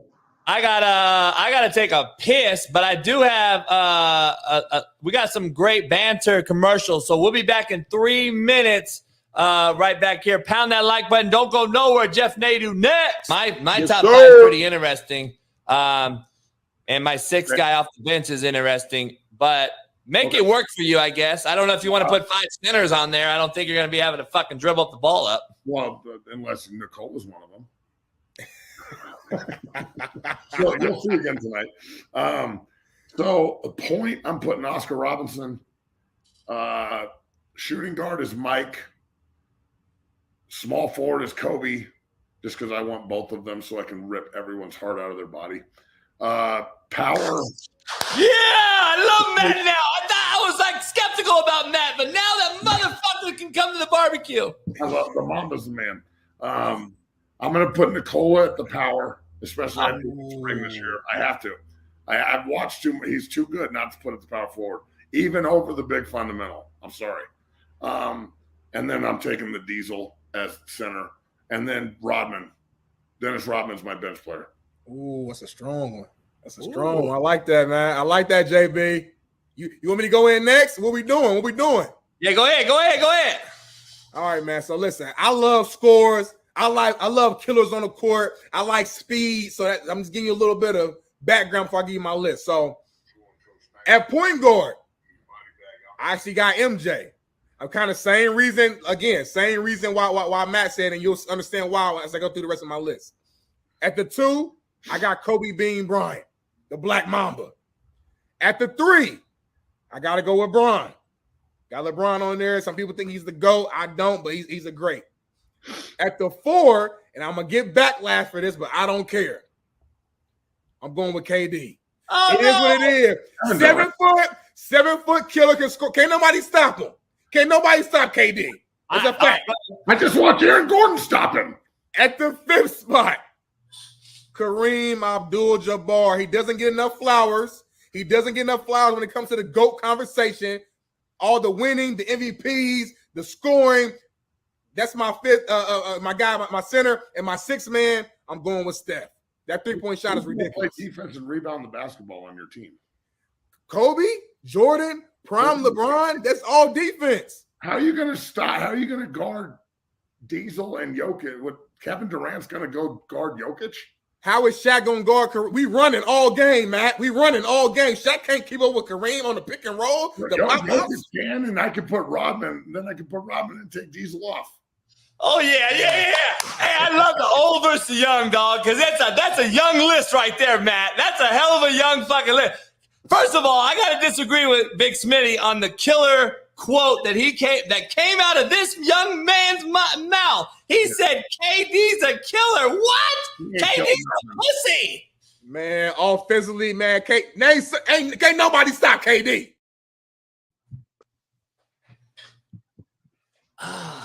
What up? Right back in time. I had to get my coffee. I had to take a piss. I let the dogs out. Had to do all our things. Did you wash your hand, JB? I know you say you had to take a piss, but we all know what really just went down. Did you wash the hands, JB? Hey, so let me tell you something, dog. I'm going to ask Jeff Nadu this. I wash my hands probably more than any human you know per day. How many times, like on average, you have to guess right now for the people tuning in, how many times does JB on average wash their hands? 50. 50 times a day? 50? Like, I've been this way my whole life. Like, if right now, like I just have my coffee cup, like if my hands feel like something right now, if I was on the show, I'd go wash them right now. You kidding me? 50? I probably wash my hands. Hey, like I don't even open bathroom doors, dog. I use a paper towel when I leave a bathroom in a public place. I grab the paper towel and I grab the fucking handle with a paper towel. I hate dirty hands. And if a woman grabs my hand and shakes it with clammy, shitty, wetty hands, it's a no. I'm gone. What? JB, I ain't gonna lie. Baddest ever you've ever seen. The baddest female you've ever seen. And How you telling me a bad one walks up to you, talking to you? Hey, JB, how you doing? I seen your show with Big Smitty. I like the way you moving, man. I would love to kind of learn more about you. Woo woo. She look good, banging body, everything, just boom, bang, bang, bang, bang. You go to shake her hand. If her hand is a little clammy, a little whatever, that's a deal breaker. It's a wrap. Yes. You crazy as hell, JB. You crazy. Hey, that and fucked up feet. I'm with you on the feet now. Listen, you ain't got and it ain't got to do it. You ain't no foot fetish, none of that. Women, take care of your feet. You got to take care of your feet. You only got one set of feet. Go get the pedicure done. Get them washed. Get them scrubbed. Get the toes painted. If you're in a relationship, 9 times out of 10, your man will pay for it. Get your toes done. If your toes ain't done, now I'm questioning a lot of other things that properly may not be done, may not be clean, and I'm gonna leave it at that. So I agree with you on toes, but the hands, come on, JB. Maybe the woman washes her hands a lot, so now her hands are kind of dry and rough. It might feel a little weird. So I don't know about that one. Yeah. Hey, Jay, so there's a guy in the chat, Jay Henry. He's upset at me. This is a kid I hired at Independence, by the way. He's a Mississippi kid. He's had a little misfortune in his life, a little bit. Anyway, he's mad at the platform because we've had members from day one. Jay's been a member. He's mad that we're not addressing the chat as much. And I'm like, homie, it's week fucking 1. Me and Smitty have never been together. Calm your nerves, dog. And guess what, Jay? Listen, Jay, you have options, homie. Like, go do something else. See, that's the problem with you young cats. You have no appreciation for a motherfucker who gave you a chance in life, motherfucker. Now go do something then. Get the fuck out of here, dog. I'm not sucking your dick to be in the show. Now, I'm sorry I get a little primitive at times, Smitty. Hey, sometimes JB, you gotta talk. You gotta talk your talk. You know what I mean? It's Fired Up Fridays. We got people in the chat not appreciating what we do. Y'all ain't rocking with JB and Big Smitty. Y'all ain't got love for JB and Smitty. Like, then let it be known. Like my boy Rockhead said right here, man. Rockhead, he been in here since we had 1,200 subscribers. We're at 26,000 now. Like, there's a lot of guys that have been here since day one. I don't see them all bitching and moaning because we've had. So here's the thing, Smitty. Chronologically, I started the Slapdick podcast with my best friend Spree. So then we transferred that over because cancel culture and everybody's soft. So Slapdick was a name that was abrasive. So then I changed it to Hate Me Now, Love Me Later. Then I'm like, you know what, man? Screw it. Let's go with the Coach JB show. And so then that made most sense, right? So then we had a female that came on I thought would be a good touch, and I talked to Pat and his boys and different people. They're like, man, female could be a good touch. Well, that didn't work out. So then I was like, man, 3 hours a day by myself, Smitty, is hard work. It's not even about the hard work because I don't equate this as me being in a steel mill in Indiana. Okay, this ain't hard work, but by yourself for 3 hours, it's a motherfucker. So I said, man, let me reach out to Big Smitty. And I've known you through Marcellus Wiley, Jason Whitlock, of course, and just being around. And I'm like, man, I think it'd be a great fit. And it'll help clean me up, and I can still be myself, but not too much, because you do realize Big Smitty's at Fox Sports. He does a hell of a job there at Fox. And so we're going to blow this thing up regardless. If we have to lose a few people to gain, it's called addition by subtraction. But the show will blow up. I'm not tripping. You guys can do what you want. Wido, what up? Wido, I got to bring you in the show today. I don't know, Wido, if you could hop on. I'm gonna bring the link in. Wido, can you call in right now? I'm gonna put the link in the chat. I need you to call in because my guest is coming in, but Big Smitty says he has bars. And yes, I got to bring the white boy with some bars in here. And Wido, you got to have to jump on here later on when we end the show. Without further ado, my main man, Jeff Nadu. I haven't seen him in a couple of weeks because we got suspended. And that's probably why numbers are down, because we're probably being fucking shadow banned. Jeff, what up? What up? What up? What's going on? You probably got banned because of us on Thursday, Friday, talking about, pussy and all that stuff, Yeah, probably. I don't know. I mean, and we're pretty decent with it. We're never sexist. We're always giving it the right feel for the women in the chat. We got a lot of ladies in the chat. We love all you guys. We're going to – hey, you and Big Smitty, Jeff. This is Big Darnell Smitty. you guys have a lot of females you have a lot of common friends, I shall say. Really? Yeah, Big Smitty's in collaboration with Lisa Ann right now in a clothing line. He also knows your good friend Rachel out here in Vegas. I don't know Lisa Ann, but I know a couple that maybe Smitty, you and I might have to get in touch on that, man. For sure, yeah. I got my other podcast called The Porch Podcast, which I do twice a week. It's more of the late night podcast with my good friend, my teammate Bolo. We had Lisa Ann on. We had Rochelle Ryan on. Rochelle's my girl. She's good people, man. Yeah, she's good people, man. No sports. She's fun. And then my clothing brand, LFTclothingbrand.com. Get your merch. We're doing a collab right now with the GOAT, Lisa Ann. You know what I mean? Got a little set called Love Always. So so excited to meet you, my guy. We definitely got to link up, man. And real quick, JB, I ain't trying to mess the show up right now, but I see, Jeff, you got a fresh lineup right now. Can you turn to the side and show the fade? You came too clean on a Friday. This is the thing. I didn't even go. Last time I met their barber was last Friday. I go today at 3:00. I'm still. What? Yeah. Yo. You still beamed up. You still kind of fresh and clean. You don't even need a cut. You want to listen. People want to clown. I tell people all the time. The only people that have a motherfucking problem with my hair are corny ass white people, right? They don't understand. Okay. Yo, when you can keep it fresh like I do for this long, my barber's the truth. I always said that. See, I'm glad you respect it. That means a lot. I respect it. My shit is fire. You don't have none. But I can't grow some, Jeff. I can't grow some. Jeff, it's Free Game Friday, dog, with you when you enter the building. I gotta ask you something. You moved into your new home. I want to congratulate you, a young homeowner. Shout out to you. And you got rid of the Biggie poster that used to be behind you that all the fans knew about. They knew you because of the Biggie poster that was canvas. It was behind you along with the Air Jordan poster. You got rid of those. I saw you put it on Twitter. What made you get rid of those iconic pieces? Well, I just felt like, to me, it was time for a change up. You know, as you know, a lot of the content I do is about crime, the mafia, stuff like that. I have the podcast. And I'll be honest, straight up, some of these old Italian cats that watch these shows, man, they say some crazy shit about what I have in the background of my videos, man. And I don't, first of all, need that shit on my channel. Second of all, I guess for me, like, I just wanted to kind of make my rooms a little bit more unified as far as like this room, my gangster room. I got another room, it's more sports related. And I'm going to donate the money that I made from to charity from those canvases. And I had a kid who wanted them, so I sent them off. New start, new home, you know? No doubt. No, I saw your home tour. I'm doing a cribs video myself, dog. When Eric the Wrench finally gets off his ass and figures it out and gets it done for me, we got a thing. We're gonna do an MTV cribs, man. I'm gonna have to see that. I'm gonna have to show off. Yeah, I'm gonna have to show off a little something. You know what I mean?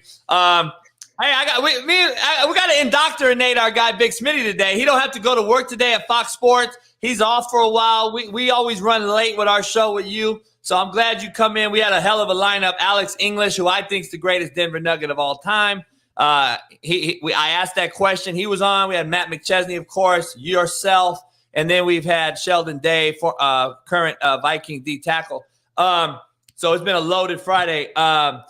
Let me ask you something. We got to indoctrinate our big man when we talk Free Game Fridays, man. You're gonna like this, Smitty. If you shake a woman's hand, Jeff, and it's fucking clammy and oily and wet, is it a no-go going forward? Because for me, I don't care if you're a dime piece, I'm out. No, I think, you know, I don't know. I mean, maybe she's just, you know. Look, I get sweaty hands maybe myself. So I don't, you know.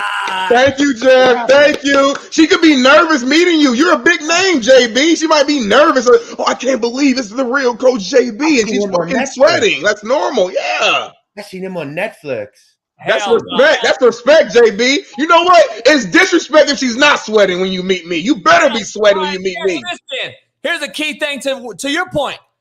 First impressions are how important. You talking to me or Jeff? Both of you. First impressions. I mean, they're very important, but that said, I mean, I'm not going to completely throw you out if you're not, like, maybe you're just having a good time, you're a little boozed up a little bit, you're not going to be the same. I'm not willing to just jump on you if you have a clammy hand or you act stupid right away. I gotta observe a little bit. Yeah, I'll hang you out. won't let a female in your bed, homie, and you're talking about a clammy hand. You're never gonna let a clammy handed girl get in your bed. Let's rephrase. As I've told you time and time again, let me tell Smitty about this. Okay, it makes sense to you because it made sense to JB. Now he clowns me on it. I don't allow women in my bed that I'm not in love with or I'm going to get married to. My bed is a sacred place. It's a very expensive bed. I got a great mattress. Hey, you're not coming to my bed. You're not fucking my bed all up. You're not getting my new sheets all disgusting. If you're just some hoe off the street that I'm going to kick out in 2 hours when I want you to leave. That's not – it's a rite of passage for me. It's not – I don't just let any girl in my bed, bro. It's an honor to come to Jeff's bed. That's how I look at it. Yeah, like you worked hard to get that bed. You worked hard to get that new home. So it's like if you're gonna step foot in here, like it has to be. You got to be of that stature that I believe you earned, so to speak, to be in this room with me. You know what I mean? It's like life, right? You have levels. You know, you move into an apartment with your friends in college, and then maybe you get a little apartment yourself, and then you buy a house. You know, it's all levels. You start at the couch or on the floor. Okay, or even a hotel if you're not good enough to know my address, and then maybe we get to the futon or something in another room, and we go to the bed. You know, you're gonna work your way up, aren't you? So I got this office here, and to the left, I got a room that's vacant. I don't know what to do with it. And what I'm thinking about doing is getting like a cheap futon or something. Throwing that in there and saying, okay, I'm going to use this room just for this, right? 5 girls come over, we go in there. We had a TV, you know, maybe use it for something like that. That way I don't get my bed all messed up, you know. You gotta make it like you got extra rooms, dog. I saw your tour. I was looking. I'm a feng shui. I got that. You know, people don't know. Girls come in my house and be like, what females made your house up? I'm like, I made my motherfucking house. I did this. I designed this. I saw some of your shit. And here goes JB's cribs. Here's my takes on it. I'm going to give you a little bit of free game on this Free Game Friday. You need to take one of those houses and take, like, go get some movie posters of all your iconic shit, especially like the crime, all the mob bosses. Make that room. Like, that could be a cold-ass getaway. You could do a show in there, make it a dark room, have your iconic posters up in there. You got room in there. I put a leather couch and a leather chair in there, not a futon. We're not 18 no more. We got to go leather, get you a smoking chair. Even though if you don't smoke, you get a smoking chair in there. You got rooms. You got extra rooms in there. So I love the upstairs, downstairs aspect. Even though I'm a single-story guy, but I do like 2-story houses sometimes. But I saw your house. You got a lot of extra rooms that you can do a lot of shit in. I saw. Yeah, I still got some things I got to do, man. But we'll get there. But, yeah, listen, the bed thing, you can't just let people run up in your bed, man. So let me ask you this. You got clammy hands. You're okay with that. You'll give them a pat. That's crazy, though, to just knock a hot-ass broad over a clammy hand. Maybe she just came out of the bathroom, bro. That's what I'm saying, man. You're really fucking out of here. Maybe the air dryer's not working. That means you didn't wipe your ass. Let me ask you something. What is the for sure, okay, that's enough, I'm out then? What about that middle toe? Bad breath. Outlasting the big toe. What's up with that? Bad breath, bro. Bad breath is a deal breaker off the rip. Because that just means how long you are, right? Well, that means you don't go to the dentist. And I go to the dentist 4 times a year. So for me, Jeff loves the dentist, Smitty. That means you don't brush your teeth. That means like you ain't even doing the day-to-day basics. You ain't using no mouthwash. You ain't doing nothing that's like. That's what I'm saying. Certain things is like you got bad hygiene. Yeah. That's the different conversation. Don't come to me musty if you're a woman. Hygiene goes for clammy hands, dog. Clammy hands. Somebody in the chat said, "What there's in a swimming pool?" You know what I mean? Your hands, like there's so many factors. Well, they're washing dishes. That's a good sign. Also, also, Smitty, remember, if you have bad breath or bad hygiene, let's ask ourselves, what does downstairs smells like the Puget Sound, probably, you know? That's what I'm saying. You got clammy hands. I'm trying to give y'all some free game, dog. I'm trying to tell you what clammy hands mean. You're not picking up on it. But that doesn't connect with your hands, bro. Yes, it is. How? That don't correlate, man. Hey, chat, let us know whose side are y'all on. Is the clammy hands a deal breaker, or is it more so, are you on the line of bad breath, bad feet? Like, let us know, what are your deal breakers? Maybe we tripping right now. Here's what clammy hands do. And we're giving you a little free game here. What I'm trying to tell you through experience. Clammy hands means your pH balance is off and your shit is going to be stanky. Hold on. That's untrue. Listen, I typed it. Okay, according to Sure Deodorant, their deodorant. Why do you have clammy hands? It's directly connected to your nervous system. Whenever you're stressed, nervous, or excited, there could be a cue for beads of sweat on your brow along with clammy hands or feet. And what does that equate to? Stanky ass. pH balance, dog, is off. You got stanky, funky, badussy. Balls, dick, and pussy all combined. It's badussy. We already know what the game is. We're here. This is a good point by Brian Case. An annoying laugh is brutal. Like, stop. Like, you know, like, yo, you don't need to laugh out loud. It's not that funny. Stop doing that. But is that a deal breaker if she bad? Yes, loud in general is annoying. If she bad though, like a bad, I'm talking about. Like, why are you so like? Why are you so extra? Loud? Like, just be normal.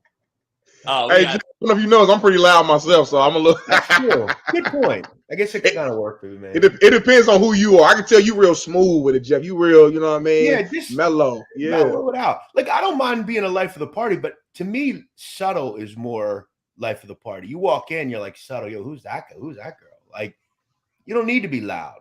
Right. If you're at a party and everybody's doing it, then okay. But there's nothing. I tweeted about this the other day. There's a cigar bar I go to in my town, and there's this lady in there last week. Like, she's like 55. It's like she's screaming, laughing. It's like, yo, go home. Like, go to sleep. Like, what? Stop laughing so loud. Like, it's like a little subtle place. It ain't made for that. I feel hey, the crowd wants to know: are you smashing Hi, her I'm pants? Kiko. I'm 23. We already know. One? We already know. We're not going to show. We're not going to Which show. one? You gonna talk about the girl talking? But no. I know. He's talking about the girl with the pink on. I know what he was talking. JB think he's slick. I know what he was talking about. Hey, Jeff, I got to ask you. Here's a real question. We got to get this free game Friday going.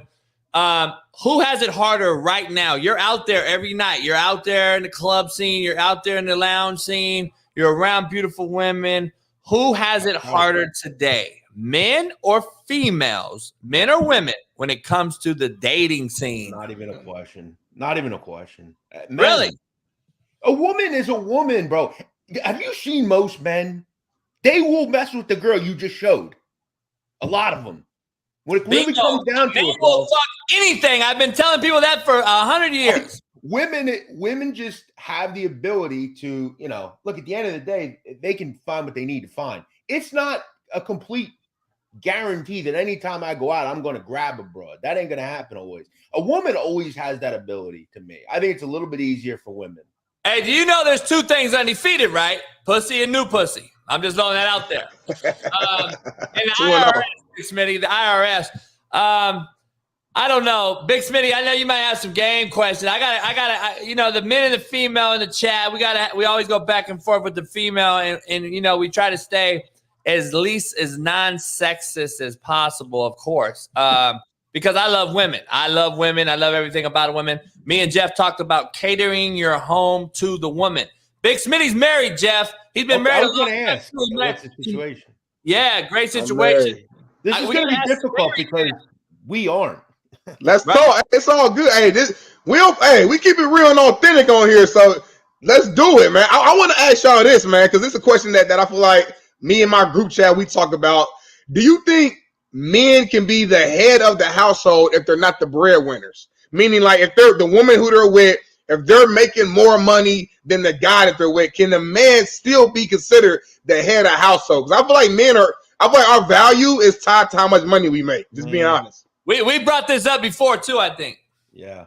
I look, in my house, personally, if I were married or had a kid or whatever, it's 1979. I'm the breadwinner to me, always. That's just how I look at things. I personally, and I've said this before, I don't know that if I ever do get married, my mother, when I was growing up, didn't work. My father did, and that's just how it was. Now, down the road, if I can find a business, me and my wife, maybe I'll put her in control of that or something. But I would prefer that my wife doesn't, and I am the breadwinner. That's just how I look at life. That's just how I want it. I don't know, though. Nowadays, it's a little different. With your question, no, I think the person that makes the most money is the head of the household and the breadwinner. It's an interesting take by Wido, though, Big Smitty. What about that right there? If the robbers break in, I'm gonna have to hold it down, even if she's a doctor with more money. That's true. Thank you, Wido. And that was my point. To me, society has labeled men and correlated our value to how much money we make. I think that's a piece of what our value is, but that's not the totality. A man does way more in a household than just make money. That you're protecting it. Like when I'm with my woman and I'm out, she can live free and walk around roam free. Me internally, I'm peeping the front, the back, the sides, behind. She don't understand. My antennas are always moving because at the end of the day, I signed that document to where I'm basically I'm putting my life on the line for my woman. You know what I'm saying? So like to me, like the protection value, the emotional stability, the just comfort. There's so much other things I think a man bring value to outside of money, but society doesn't look at it that way. Especially nowadays, like women almost expect you to.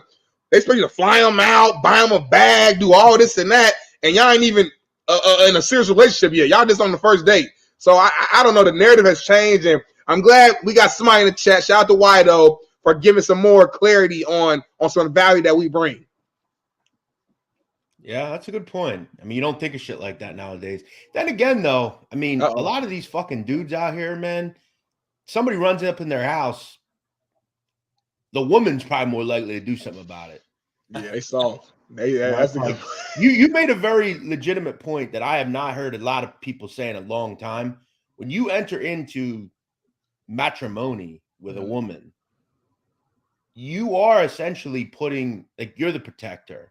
I've never really heard no one say that. That's pretty crazy you said that, because that's lost nowadays. Like, people, I'm sure there's 90% of men would not die for their wife. Like, they're just fucking soft. Right. Shout out to you. You seem that's dope to hear. No, for sure, man. I ain't dying for no woman. I haven't met a woman like that yet. Hey, you will meet them. You will. That's true love, man. When you meet the right one, Jeff, trust me, you'll be willing to put it all on the line. I already told JB, man. I got my life mapped out.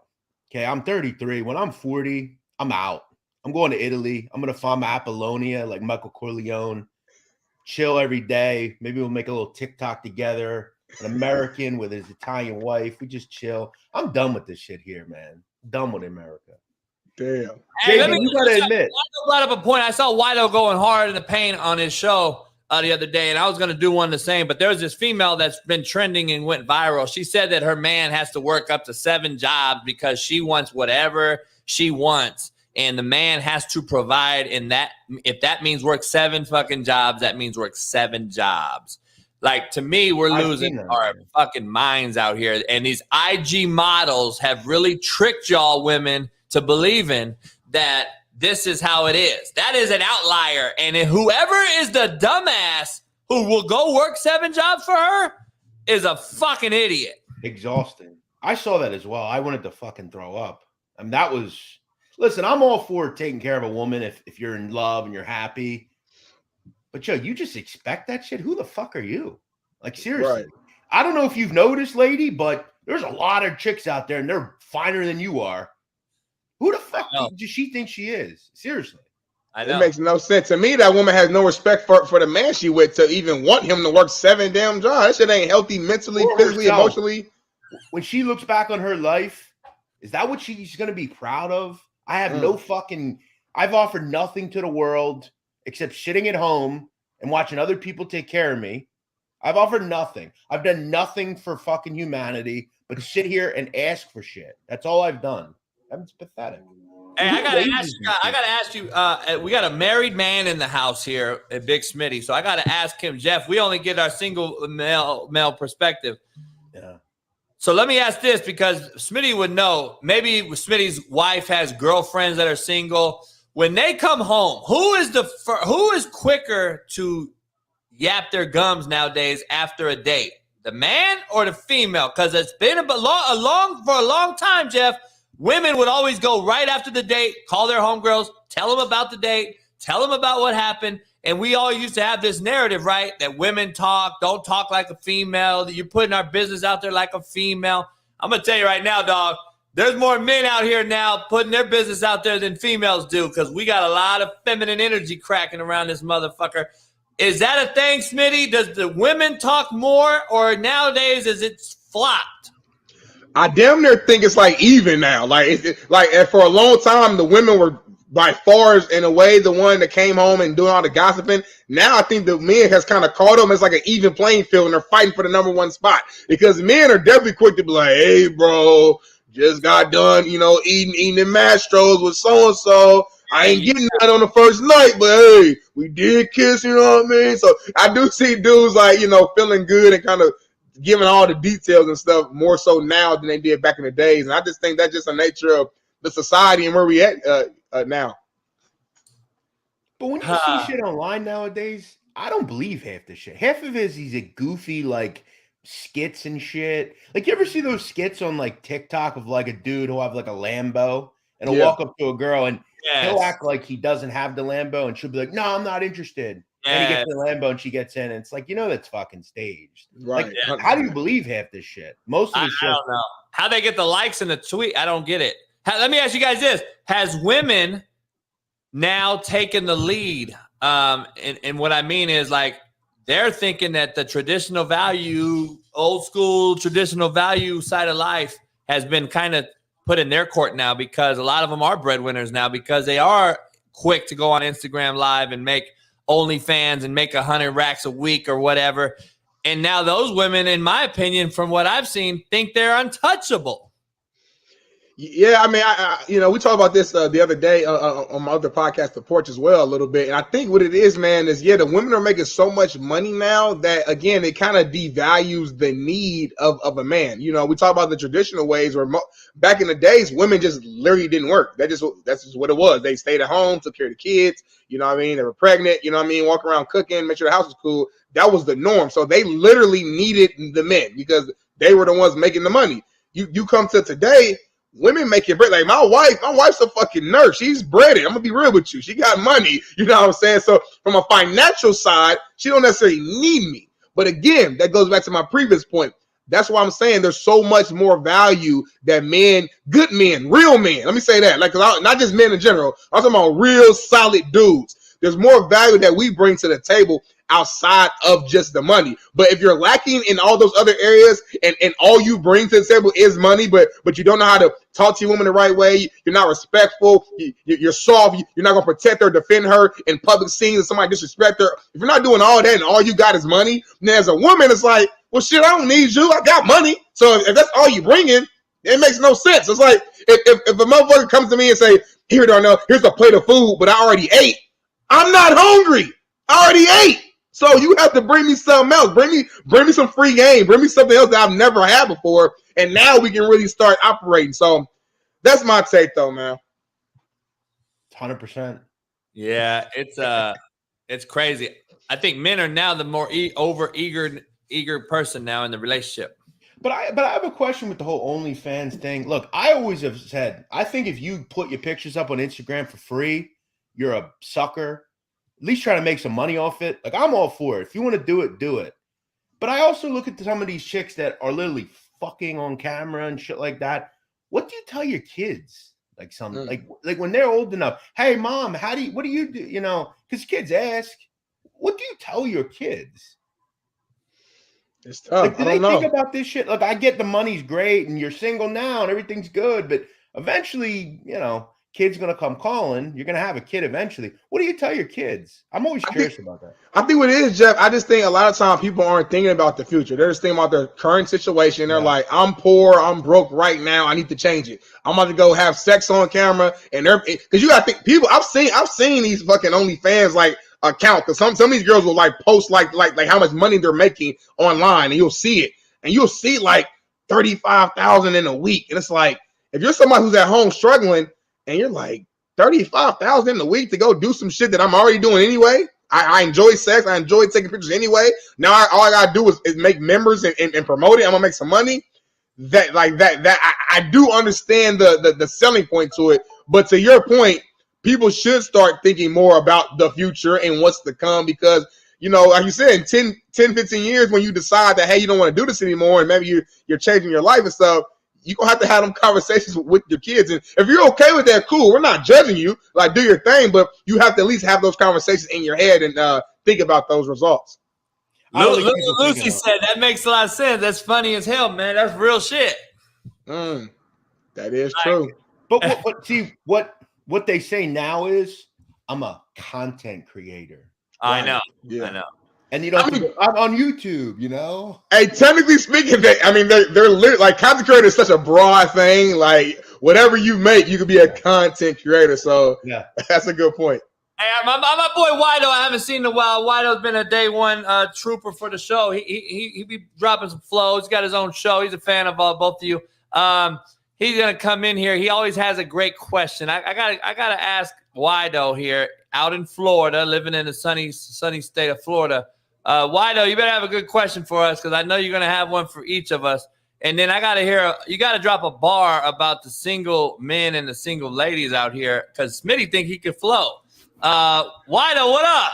Going on, chat. Welcome back, everybody. Good to see you, dog. What up, dog? What's going on? My question, Coach Jeff, Big Smitty, I want to ask y'all. I just had a female on my show, and on my show, I'm not a fan of fresh and fit, all these lame dudes. Like, I let them talk, and I want to hear what they say. It's educational. I asked, Smitty, you married, you could tell me. Jeff, you a little older, you could tell me. Men do a lot of things that go unnoticed for girls. If we got $100 to our name, that tab 60, we're going to pick it up. You ain't going to know, baby girl. It's just what we do. What things do girls do that go unnoticed? Because I told her everything you do, baby, you let us know. Smitty, can you tell us, what do girls do? What does your wife do that goes unnoticed? Oh, I like that, man. I like that. You know, so I think it's two ways to answer that question. So for me, as a married man, I understand the value in coming home and showing that you appreciate whatever it is that she did, even if it's like the little things. So by me, I feel like I almost always notice without her telling me, though, because I'm just smart enough to know, like, all right, let me come home with this scan. Like, did she clean the kitchen? Okay, did she wash the dishes? Oh, is her eyebrows done? Okay, let me make sure I notice that, because if I don't notice it, she gonna be in her feelings, or it could cause some issues and things like that. But I feel like the second way to answer that is like some things that go up, maybe go unnoticed to the woman's side, and to their opinion is like, yeah, sometimes a woman might come home and let's say they fucking washed all the dishes last night, or they came home and they got a fresh pedicure. We're talking about feet and hands earlier. They got a fresh manicure or pedicure. There are days where maybe the man, had a long day or whatever the reason may be, where they just may not pay attention to it, and the woman feels like, hello, like I did this for you, or I did do this, that, and the third. So I feel like it's kind of like a two-way answer, but as a married man, I feel like you have to make sure you do know, you notice those things. Right. And what I argued with her about is, I said, when a man is going through tough times, not even just, I had a bad day, but dark times. Okay. I've had people die. Rest in peace. My friend just died 2 days ago. When he's going through dark times like that, who should he go to? His boys or the women? His women, I should say. If you marry, you go to your wife first. Like, to me, like that, when you get married, like that's supposed to be like your best friend. Like that's supposed to be like you talk to them about all your insecurities. You talk to them about whatever it is that you, because let's be real. We all got homeboys who we're very tight with, and we talk to them about a lot of things, but you don't tell your homeboys everything.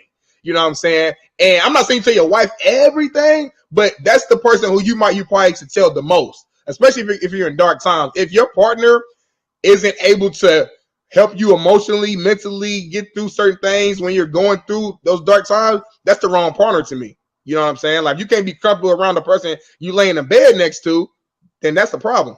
What do you think, Jeff and Coach? Real quick, a little thing a woman can do nowadays in May of 2023, very subtle, just have something going on in your life. Something. Have a job. Have a good, something good. I'm not asking for you to be a doctor, but nowadays it's real hard to find a girl that pays some bills on her own, doesn't have 6 kids to 7 men. You know, you feel me? It just have something going on. See, Smitty, I have respect for you. Wido, I don't know if you're married, but I have respect for you because me down yet. You have found a good woman. For people like some of us, I'm good being alone. I'm good getting in my bed alone, man. I'm good on that. The fact that you've been able to find that, good for you. And I won't speak for y'all boys, but I got a good mother in my life. I've always grown up, and I think I value her to why I haven't chosen that wife yet, because I know what a real woman is. Yeah. I will say this real quick.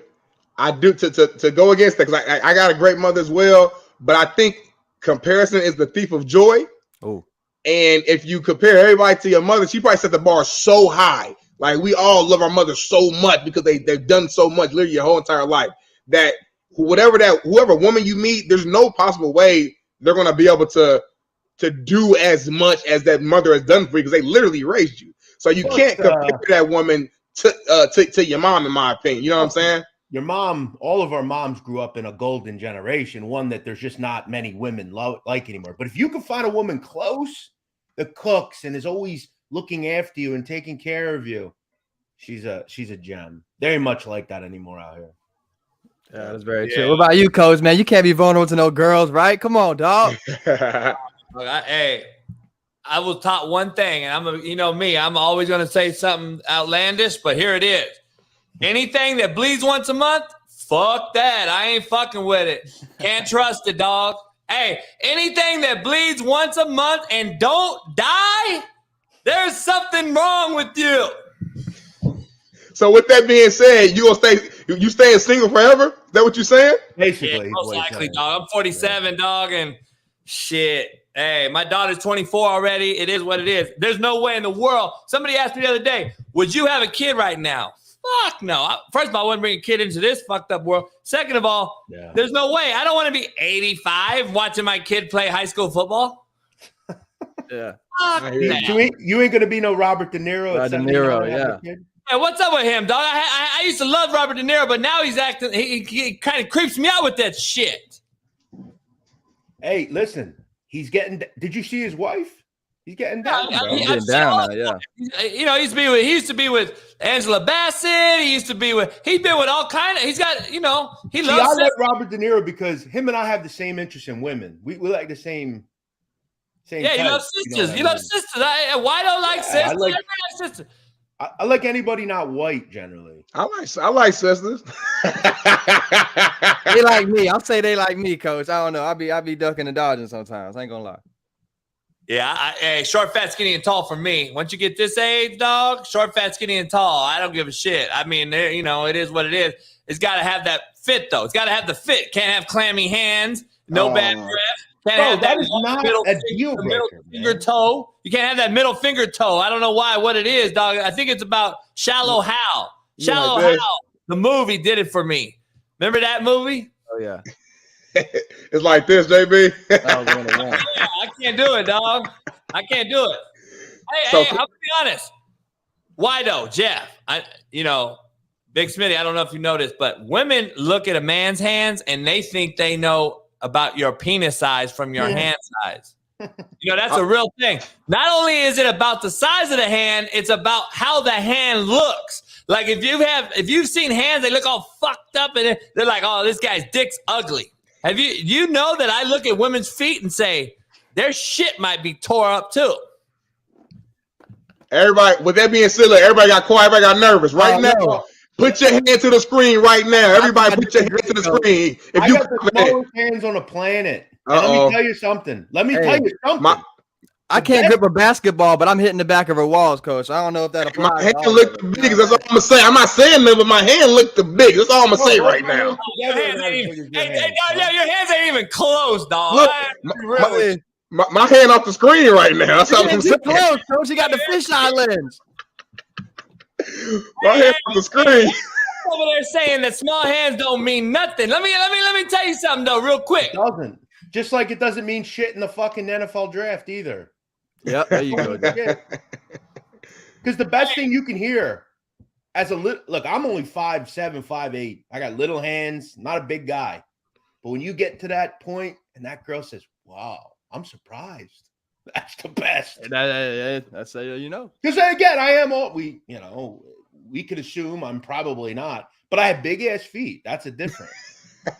Oh, yeah, that's another thing. They do look at the feet too. Yeah. I wear a size 13.5, 14, depending on the shoe. So I'm gonna leave that. How tall are you? I'm 5'11 and a half, 6 foot with shoes on. So you can call me 6 foot. 5'8", and I wear 12 and a half. So all right. I mean, I hear what you're saying, but it ain't a 14. That's all I'm gonna say. I don't know what that means, but it ain't a 14. No. I know JB wear I think a size 8.5, 9, I believe, in Tim's. No, really?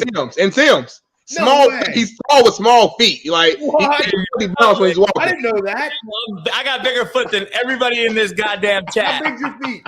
I'm still dunking on JB though. It don't matter about the shoe size, dog. I'm 14. Yeah, but I will say, coach, I have had a lot of girls on my show, and like I said, I asked them their opinions.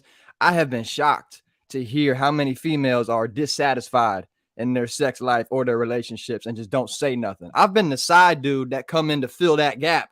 So it's shocking to me to see that. So I have to let people know. You might think you that dude, but that ZX 4000 vibrator really getting her off. She don't fuck with you. Let me ask you something, Wado. I'm curious about this because you have to be very careful when you're a side piece. You know that. Oh yeah. How much do you look into the husband, boyfriend?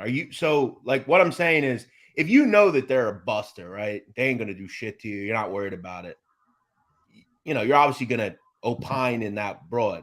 But if you find out this dude's like he's crazy in the streets, you're not going to be are you looking into these guys or what? For me, because I've been at a point, like right now, I guess you call me a playboy and shit. I'm not going to get hurt no more. I've been in love. I've been hurt. So I won't do that. So if I think the dude in love, I won't do it to him. I'll hit him up like, hey, bro, hold your girl down. That's what's going on. Because I respect the man being in love. If it's a base or a buster dude, I don't give a fuck. Fuck it, dog. Most of the times, Jeff, I'll tell you, the girl will tell me, hey, my dude's a wild man, so we can't get caught. He'll show up. Well, what I'm saying then this is the last time we're doing this. Let's say she's bad. Like I'm talking about Brazilian 10 bad, right? And you find out the boyfriend's like he's a wild dude. He's out there doing some crazy shit.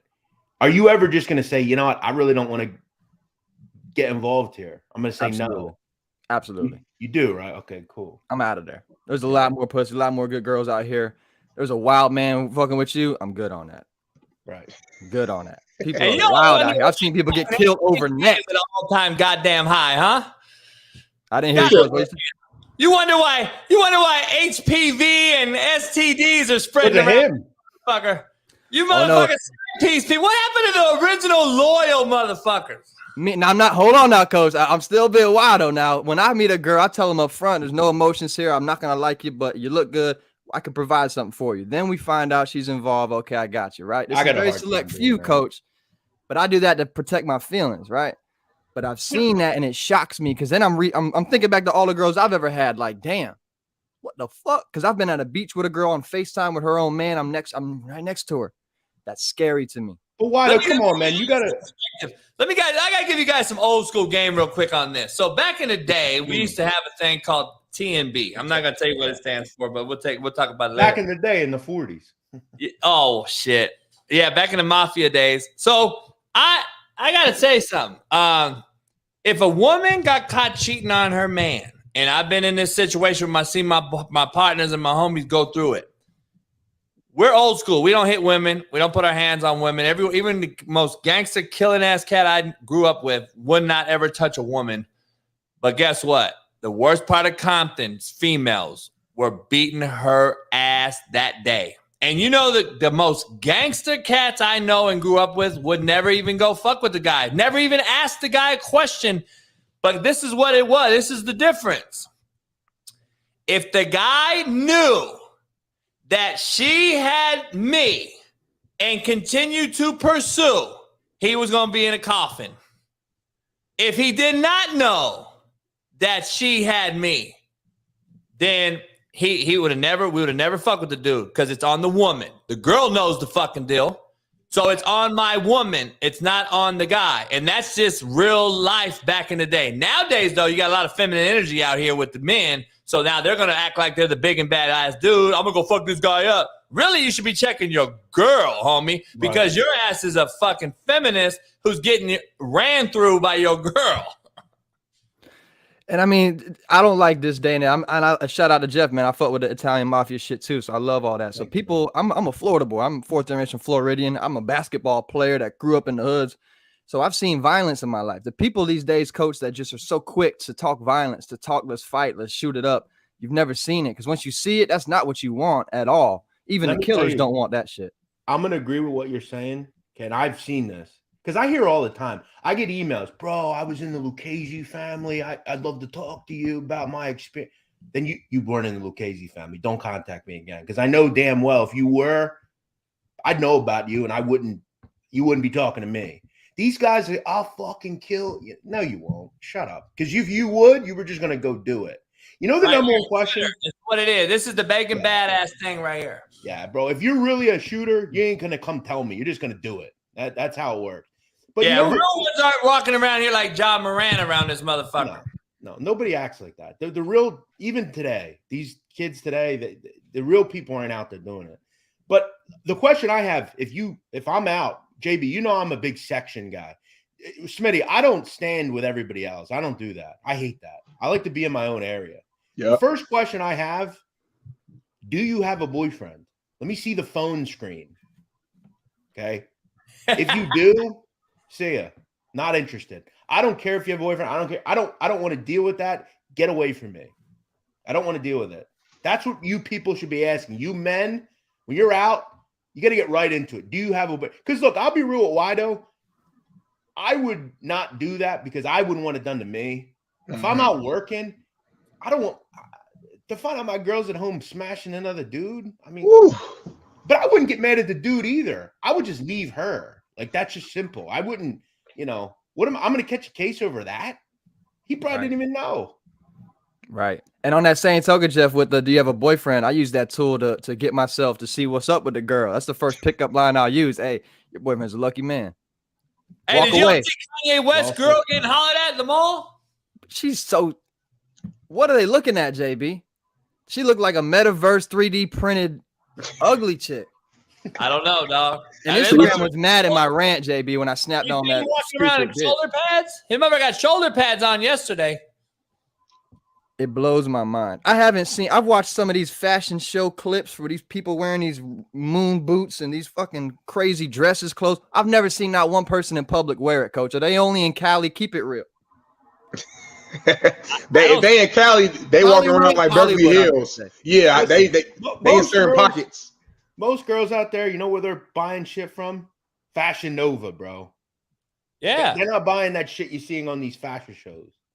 Yes, no doubt about it. No doubt about it. Hey, Smitty, let's do a little segment before we get out of here. Hell yeah, hell no. And let's use Wido and Jeff here. Let's do it. I got to ask you, hell yeah or hell no? A condom is a must on a first date. Hell yeah. What? Yeah, hell yeah. Yo, if you're saying hell no. Say no. You're going to say no.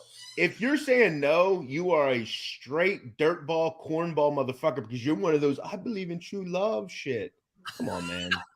Stop. You believe in true STDs. I got this kid I know, man. True story. I see him he's out every night, man. Every girl he meets, 5 minutes, bro, I'm going to marry this chick. Every girl. It's like, dude, it's fucking exhausting. Shut up. He's the kind of kid that'll go home without no condom and I'm in love, bro. I don't care what happens. Shut up, man. Oh yeah, it's got to be. It's fucked up. I'm gonna just tell you. Is there a girl on the planet you wouldn't wear? Like, no. What on earth would you? Why wouldn't you? I mean, for multiple reasons. I mean, you also don't want to get the girl pregnant if it's just your first time getting in bed with her too. So just Do it for all purposes. Right. Yeah, I don't know. Hey, go ahead, Smitty. Whatever you got. There's a lot of them. I know you got this peanut butter jelly. I want to ask if I want to do that at hell yeah, hell no. I don't know.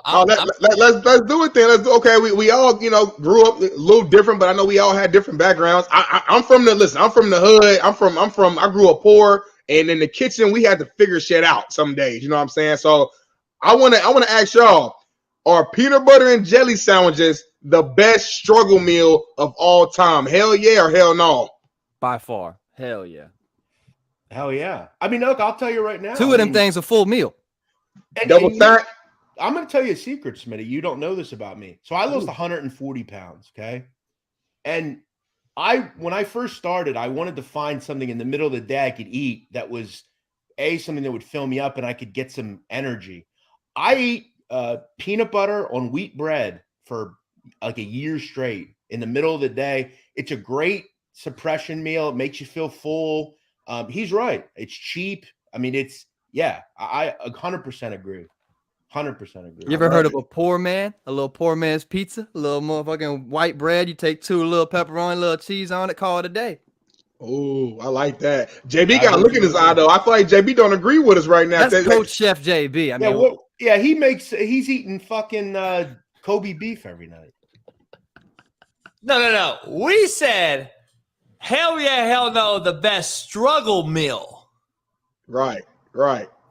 Is that the question? That was the question. That was the question. To me, rich boys, man. I never even knew you could have peanut butter jelly growing up where I'm from. We had fucking bologna sandwiches, homie. What do you mean? With nothing on them. I know. A spam sandwich? Have you ever had a motherfucking spam sandwich? Have you ever had a cup of noodles with no goddamn water? How about cereal with no milk? How about cereal with water? Have you ever tried that one? Been there. Now I know you motherfuckers are rich. I'll be straight up honest with you, and I'm not afraid to say it. My mother and father took care of me. I'll be honest. I'm not saying yours didn't. No. I feel you. I didn't have those issues. Now, my mother and father probably did. They made sure I didn't. But I'll still say I love peanut butter and jelly. I would eat it willingly. I'm a big fan of it. Yeah, that's the one. That's the one thing I still eat to this day. But now, real quick, JB, don't get me wrong. There's a long list of struggle meals that I grew up eating, like a fried bologna, egg, and cheese sandwich, or just a fried bologna sandwich. You put it on the stove. You get the bologna. You gotta take that little red line off the outside of that shit. Put the bologna in, some cheese. Throw the fucking bread in the oven. We didn't have a toaster. Throw it in the oven and get it toasted and come on now. Did you just say, you tell it on yourself again, homie? Did you just say you took the red strap around? That's bratwurst, homie. You're rich. No, I'm talking about the bologna. Now, now you got the money. You got the good bologna. The hood bologna got the red little line. Chat, talk to me, chat. The real bologna got the red line and go on the outside. You gotta peel that shit around. With no red line around that motherfucker. That's bratwurst. That shit was like $8. But you're talking about like Oscar Mayer, right? Bologna, right? Bologna. I'm talking about bologna. How much? Pull the old school plastic thing back. How much more cost effective is that than peanut butter? Thank you. I don't know, but remember, we ate bologna with no bread though. We just ate bologna. We rolled that bitch up like a hot dog. Yeah. Shit. And then if we had a cup of noodles, we eat bologna with a cup of noodles. Damn. Coach, if the aliens were coming down and you had to make your best meal. The best dorm food, the best college food, hell yeah, hell nah, is cup of noodles, top ramen. I never went. I went for 2 years. I'd say yes, Coach. In terms of convenience, the best meal was pizza. When you got to order some pizza, you had a great goddamn day. I'm just going to say that. But you didn't have the luxury to have pizza unless you had a big-time financial aid check. Luxury, Coach. I'm going to say hell no, because I'm going to go with pizza rolls. Pizza rolls. Throw 15 in the microwave, get a side of fucking ranch, and I'm going crazy with the pizza rolls. Talk to me.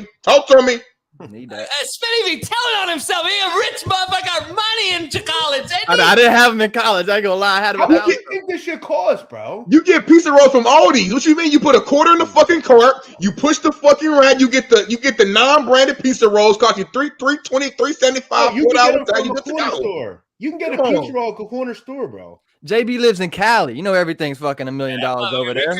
Pizza roll. We didn't even think about pizza roll. But remember, there's like a generation missing. So we didn't even have pizza. We didn't think about pizza in college. It was all top ramen, dog. It was all top I grew up on top. I ain't gonna lie. I make the best top ramen on this little 4-way right we got right here. Can't none of y'all make better top ramen noodles. The way I boil them, the way I put that black pepper, crushed red pepper, that garlic powder, that Frank's Red Hot, the way I mix it, add a little butter. Can't none of y'all mix the noodles the way I do. I'm gonna let you know that right now. Smitty, I see somebody make noodles with just put the water and put it in the microwave. Y'all too white for me. I gotta get the fuck out of here, dog. We ain't boiling the water. I can't do it.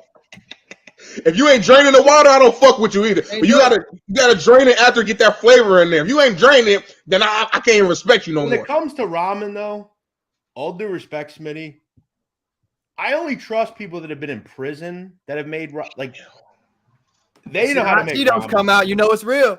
They can make like fucking lasagna out of ramen, bro. Yo, with some tin foil and that's it, Jeff. Yeah, it's like, yo, how the fuck did you make that in a fucking box? That's true. A real brick. Shout out to him. I never been. I don't know. I ain't been, but I heard about it. Hey, JB, I got one for you. If the aliens came down right now for $1 million, you had to make the best meal you could chef up. What you cooking for them? That's a good question. I gotta hear that. I'm uber talented in this grill, on this oven, and this stove, dog. The one meal to save us all. I could do a lot of things. It depends. We're so picky now. I'll make a fucking female goddamn steak and lobster, and she'll be like, I can't have it. I don't eat. I'm vegan. Like, motherfucker, get your ass out of here then. Fuck, I'm gonna eat both lobsters. I'm vegan. I'm gonna make salmon and shrimp with a little mashed potato puree and asparagus with a little corn on the cob.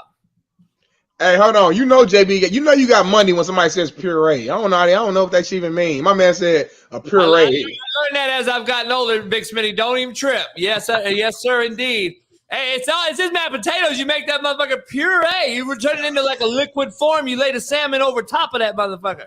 Okay. Word of the day, chat, puree. I love it. I love it, man. It is what it is, dog. I don't know.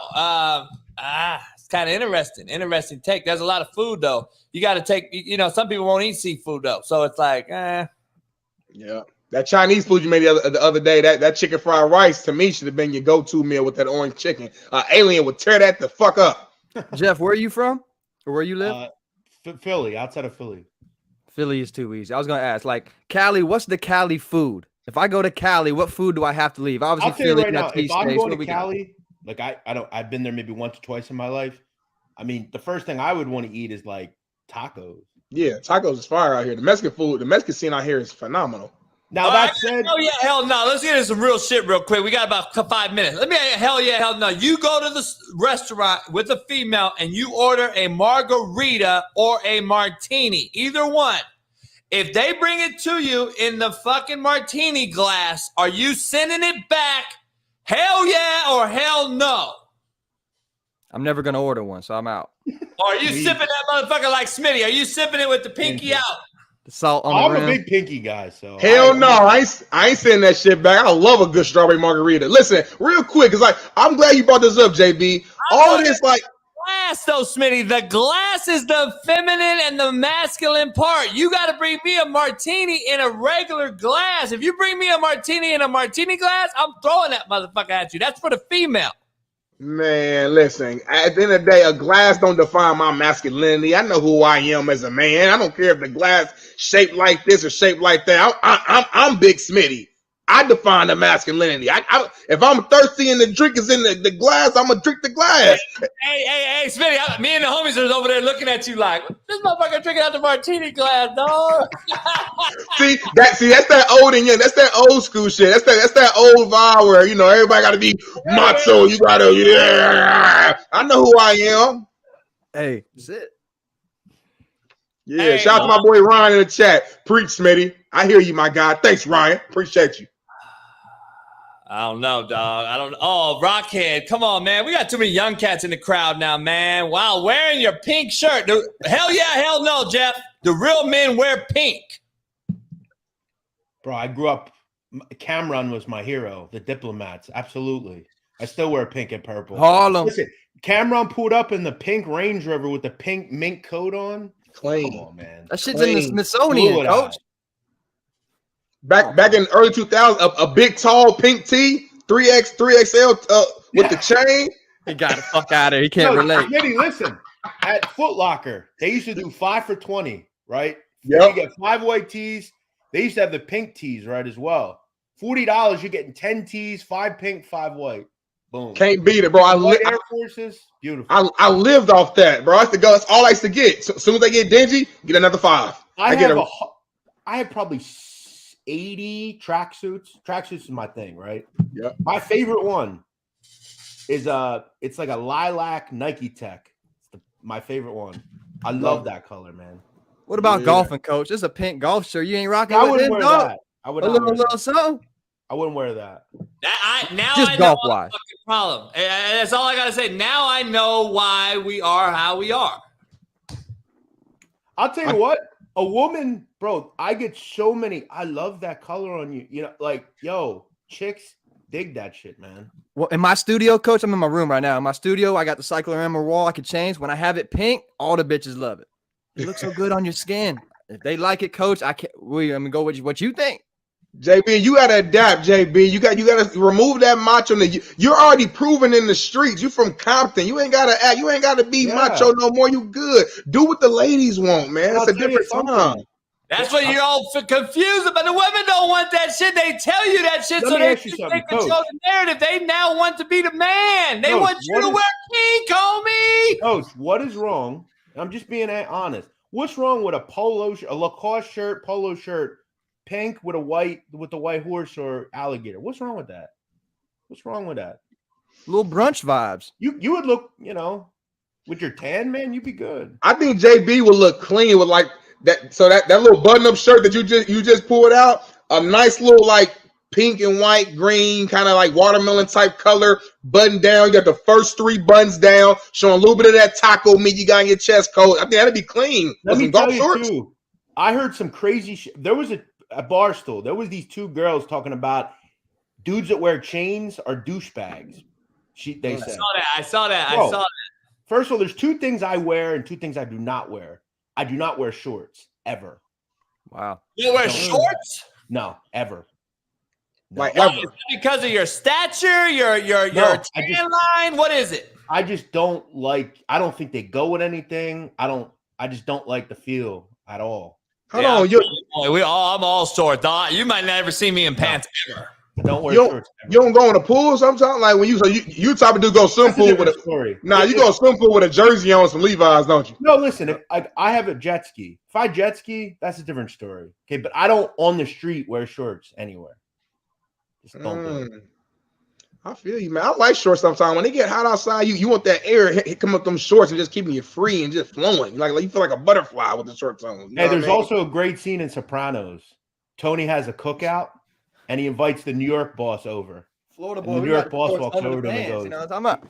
He says to him, he goes, Don never wears shorts. I hear it. I respect it, Tony. But that's back in the days. Don's wear shorts now. JB, are you a Don, JB? Yeah, and I see Don's get smoked by a motherfucker wearing shorts. Very true. Very true. All right, let me ask you this. Hell yeah or hell not? Y'all piss in the shower? Hell yeah. Every day. Hell yeah. Yeah. It's my shower. I clean it. I get the nicest shower in the planet. That's a real question. I got motherfuckers arguing about this question. I don't know why it's such a big thing. Like people are like, no, hell no, I can't pee in the shower. And I got women tell me all the time they piss in the shower. I'm like, damn, standing up, huh? They don't give a fuck. My question you could be in there with me. Why wouldn't you? I still do. Like I'm not stepping in it.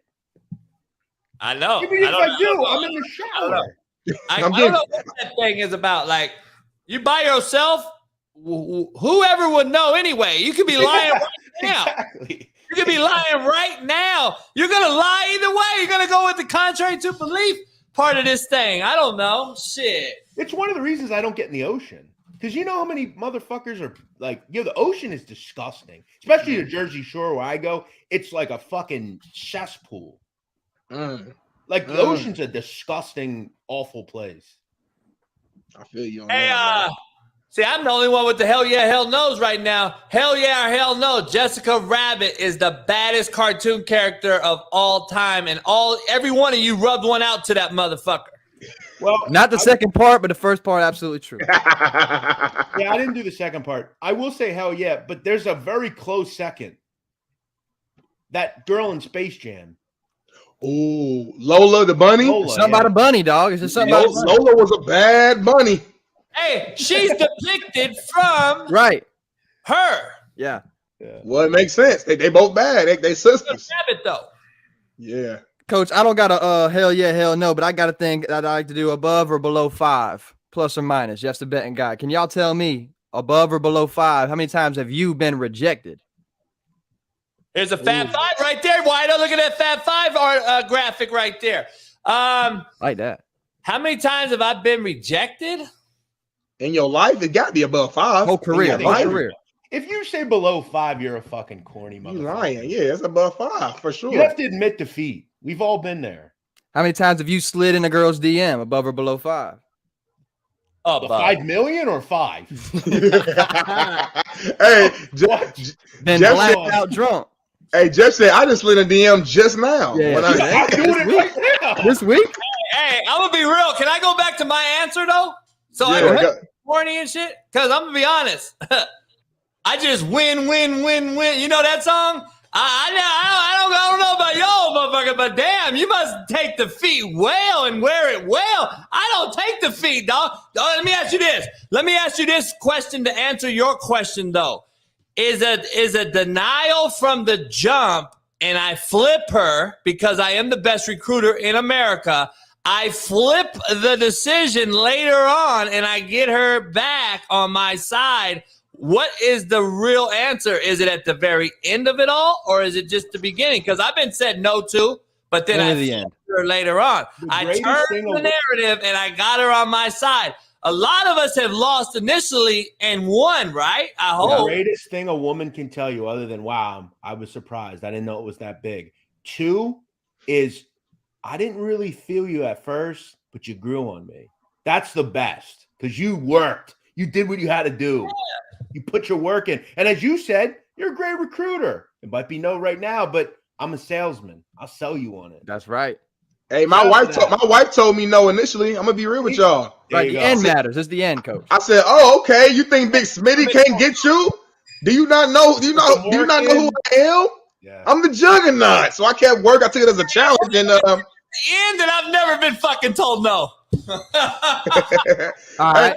Hey, JB's like Rocky Balboa. He might lose that first fight, but he gonna bounce back and get you. He gonna finish. He gets back up. Have you gone out to eat alone? More than 5, less than 5? Every day. That's all I do now.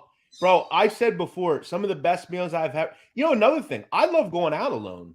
I love just watching these fucking people at the, sometimes that's hilarious. But yes, I love eating alone. I think it's a great time to think. I do a lot of things alone. I live alone. I'm a lot like JB. I think he gets me. I love going to eat alone. Above 5 or below 5? Here's the thing about it. And whenever we're ready, we could get this. We're already past time. Here's the thing. Here's my thing about it. I don't go out no more, Jeff, and I'm sure you're getting there at that level now too. People recognize you, and it's crazy how this thing works. I was going out alone heavy about 1.5 years ago because I was like, fuck it. I just want to go by myself, chill at a bar, whatever. Yeah. And I get bombarded, and I don't have the getaway guy. I don't have the guy that, my homies are coming, man. Good meeting you. Now I'm sitting there fucking stuck with 8 fucks wanting to get a picture. I've learned where to go and where not to go. Like in the town I live in, there's certain bars where the demographic that follow the company I work for, they're usually there. So I kind of go to the more grown and sexy places where maybe they don't, know. But yeah, I just kind of say, hey, how are you, bro? Nice to see you. Take a pic, whatever. Boom. Oh, is Dave cool in real life? Yeah, it's fine. Good to see you. See ya. I get away pretty quick, but I agree with you. It's annoying sometimes. Above 5 or below 5, you called an ex while drunk. Whole career. Below. He's thinking about it. For me, I don't go backward. I took the rearview mirror out because I don't look I don't look back, dog. That's the best whatever. Coach is above today. Above 5, below 5. Have you been disappointed in bed? Oh, Yes. Thousands of them. Can I put above 100,000 in 5? Some of these girls think coaches like take it off. They great. Hell nah, bitch. We talked about subtle earlier. If she comes out, you're gonna be so. I give the best head. It's bomb. Listen, just be subtle. I know you can't. Shut up. All right. And then we get there, and it's like, yo, this is what you were talking about. So I think Jeff, what you're saying is like lower the bar initially and then surprise me. Yeah, it's almost like the Miami Heat, like play average during the regular season and then make it to the NBA Finals. Let me hit you to some game real quick, and I'm gonna give you a thing. You're gonna take my saying that I'm gonna tell you right now, and you're gonna use it like you use Marcellus's saying. Comparison is the thief of joy. Thief of joy. I got my pencil ready in my note. Let me know. Undersell and over-deliver. Never oversell and under-deliver. Yes. That shit is that is the issue with girls nowadays. They're like, oh, I got the sloppy top. And then I get you and you can't even open your mouth wide enough and you cutting my shit all up. No. Let me ask you this, though. You don't have sloppy top. Your mouth's as dry as a goddamn toaster oven. Like, you gotta relax. Tell me that undersell, over deliver, dog. That's a bar, but let me ask you this: what if you oversell and meet expectations? Like, what if you sell and you actually do what you say you're gonna do? True. What's understood don't gotta be explained. It ain't right if it's true. That's a whole other thing. I hear you on that. I got one more before I jump off here. I know we got a lot of I know JB said he washes his hands like 50 times a day. I know my guy Jeff said women can't sleep in his bed unless it's like wifey material. So you guys are definitely big when it comes to staying clean. Let me ask you guys this. How many times do you use your towel, your big towel to dry off and your wash rag before you change it? Like, do you use a new towel every single shower or do you use it 2 times or what? I've gotten a lot. This is a discussion I have a lot about sheets and stuff because I have something called Fresh Sheet Fridays. When I get off of here, straight to the wash machine, sheets are going in. Listen, I've heard people talk about this shit. They're talking about they do it every 3 months, every 6 months. Listen, I have so many towels. I'm changing every 2-3 days. I have 2 different washcloths. I'm not using them the same day. Like, yo, you people are dirty motherfuckers, some of you, the way you act and behave. You're using the same towel for 6 months. Like, that's crazy. So my logic is, I think not that expensive. Go buy some towels. Have a towel closet. Pretty simple. If I'm properly showering, when I get out, I should be clean. So the towel's only use is just to dry the water. So for me, I'm using that bitch at least 3-4 times. I'm with you on that. Let it dry. I'm back. I agree with you on that, but let me ask you about the actual wash rag. So the big towel to dry off is different, but the wash rag, you washing your ass, your balls, your underarms. I got you. The in the shower, boy. I ain't gonna lie. I mean, at the end of the shower, I usually wash that motherfucker out, and I might use that one about 3 times myself. I can't use a towel every single I work out damn near 5 days a week, so I'm already typically taking 1 or 2 showers a day. So you gotta think. Using a different towel every single time you shower, you would need 1 million towels. I'm not using it every time, but I think you need I have 2 separate washcloths. If I go out and run or whatever, I'm using one washcloth, and then the shower at night, I'm using another washcloth that I have that's separate. I'm not using the same ones and mixing them. I'm gonna just ask this. Always hip everybody the game around this motherfucker. Let me ask this, Coach. This might be some rich shit. I don't know. I had one female in my life that she put me onto this. If y'all tried a warm towel, she had a fucking towel heater. Oh yeah, I bought one for my wife a month ago. Literally, it's in the bathroom right now. You do 15 minutes or 30 minutes. You put it in there, take it out. It's hot as hell. It feels amazing. Never in my whole history of career. Let me hit you guys in some game about this towel, no towel thing. First of all, Smitty, you say you washed it out. So you washing your face and your ass together with the same towel? Listen, when the towel is brand new, fresh, face, body, boom. If I use it again, I'm not using that towel to wash my face. Sometimes I'm gonna be real. I got sensitive skin. I got eczema sometimes. Sometimes I break. I get a little. So I go in the shower. Sometimes I just do this. Hot water, real good. The face, you gotta be careful with the face. You can't just put too many towels in your face. You start breaking out, getting all types of shit going on. So you gotta be careful with the face. But I use that once. I use that towel once. Now it's just that towel is just for the body. I might get another face towel, whatever, but that first towel is just for the body. All right, so here's my thing right here. You can ask any woman that knows me. I am a hygiene freak, and I've never had a complaint about something stinking or fucked and foul or something like that. So here's my thing. I've never used a wash rag in my motherfucking life. What? Never. Yeah, don't use a and little how can you loofah say from time that? to time. Never. You know what I use? Hands and fingers and a motherfucking woman scrunchie. Yeah, that's whatever it's called. Don't get it twisted, dog. Bro, what are you going on? The little scrunchy loofah thing or whatever. Loofah, I don't use yeah. no rag. Rags are the Use a filthy loofah. fucking thing. You using a hold on, Jeff. Time out. You can't you got on us for putting on a fucking pink shirt and you using a loofah? Listen, JB. No, it ain't a loofah. It's the scrunchy thing. Like You put it on your wrist, Hey, coach. JB. You put the wrist thing on your wrist so it don't fall off. JB, listen, you've said some very stupid things, including the Patrick Mahomes thing. It's the dumbest thing you've ever said, that he's not a top quarterback. This might be dumber than that. A loofah. I don't know where to buy a Notice loofah. what he said. Also, he It ain't a uses his loofah. fingers. We call it a football shower. You know, after the football game, after the football games, if you're in the away locker room, their locker rooms are always shitty. You're just taking a quick shower just to get on the bus so you're not smelling too bad. We call it a football shower. Use your hands. You put soap on you, no towels. You guys are so wrong right now. It's unbelievable. I gotta hip Jeff to all kind of things. Like Jeff's real insecure right now about a woman licking his ass. I gotta get him on that. I gotta teach him that. I gotta You teach on that team, coach? But you're talking about not wearing a pink shirt. Nah, because Jeff's young. Jeff's not ready for this conversation. And either is Smitty, and Wido's young. I gotta hip you to some real game. You're telling me that cleaning your ass to an A1 degree is going to be obtained by a rag? Then you are fucked and very insecure and very, very So what's the other option? You gotta get your finger in your ass with some soap on it, homie. The towel got soap. You got to lift that fucking leg up. You got to bend over. Pause. You got to.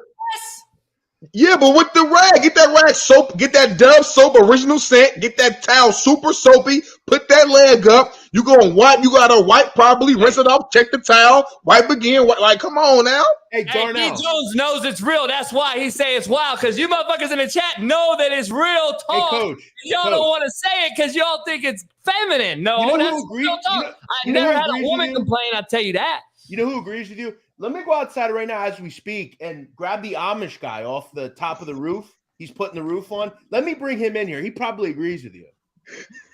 Damn, coach. I never would have showers thought. once a week, and he agrees. I hear that Amish people are filthy. Yeah, they're outside. Let me bring him in. No, they I'm not probably agree. filthy. I'm the cleanest motherfucker you've ever met. That's how they take showers. JB, I thought you was gangster, man. I thought you was from Compton. I thought you was no pink shirts, no none of that. Women will thank you later. I'm just trying to give you guys a free game on this Now, free gangsters game don't Friday. dance. Gangsters boogie. But Boogie. JB, are they eating your booty? What are we talking? All day long. I'll bend over for a bit. Damn! But you don't wear pink shirts. Shit. But the pink polo is too much. Yeah, like, damn, JB, you ain't lying. You're a gangster for real. Make sure y'all subscribe. Make sure you become a new member to the page. This is the Coach JB Show with Big Smitty. We got our special guest. We're going to be back Monday, Memorial Day. We might be barbecuing. I might go to JB out Sunday. Who knows what we might do? Might get some ribs on the show. But make sure y'all subscribe. Tell your friend to tell a friend. This the hottest show, the most authentic show on the digital, on the internet. And, man, appreciate y'all for rocking with us, man. I got to go. I got to wipe. I got something I got to do, JB. If you can't wait till Monday, find them on Patreon and Discord, dog. Come on now. Hey, that's right. And follow my boy Wido and Jeff. They both have banging YouTube shows, and Big Smitty with the porch. And make sure you guys follow everybody in here. All you guys pound that like, subscribe. We'll be back Monday. We might be the only show live on Monday morning. And Big Jeff, I appreciate you as always. Wido, thanks for jumping in. Hey, wait, before we leave though, Wido, we gonna drop a bar for us real quick? I don't want to hurt Big Smitty's feelings, but if you want to get into it, I could definitely drop it on him. Listen, everybody. Now, listen, I live on the West Coast, but everybody know my city. I'm from the Nap town. They call your boy Big Smitty. Coach JB Show, we the best on the internet. Mess with me, I'm not playing around. Your shirt might get wet. I ain't talking about criminal, but I'm just spitting facts. I come through, I put you to sleep like I'm taking a nap. I used to be fat, but I lost weight. Now I'm looking strong. I don't mess with anybody who's trying to do me wrong. Off the top of the head, man. Talk to me right now. Now, Big Smitty, you might be wide, but Wado is tall. With these bars, I might rearrange some shit. You'll need a new picture for behind your wall.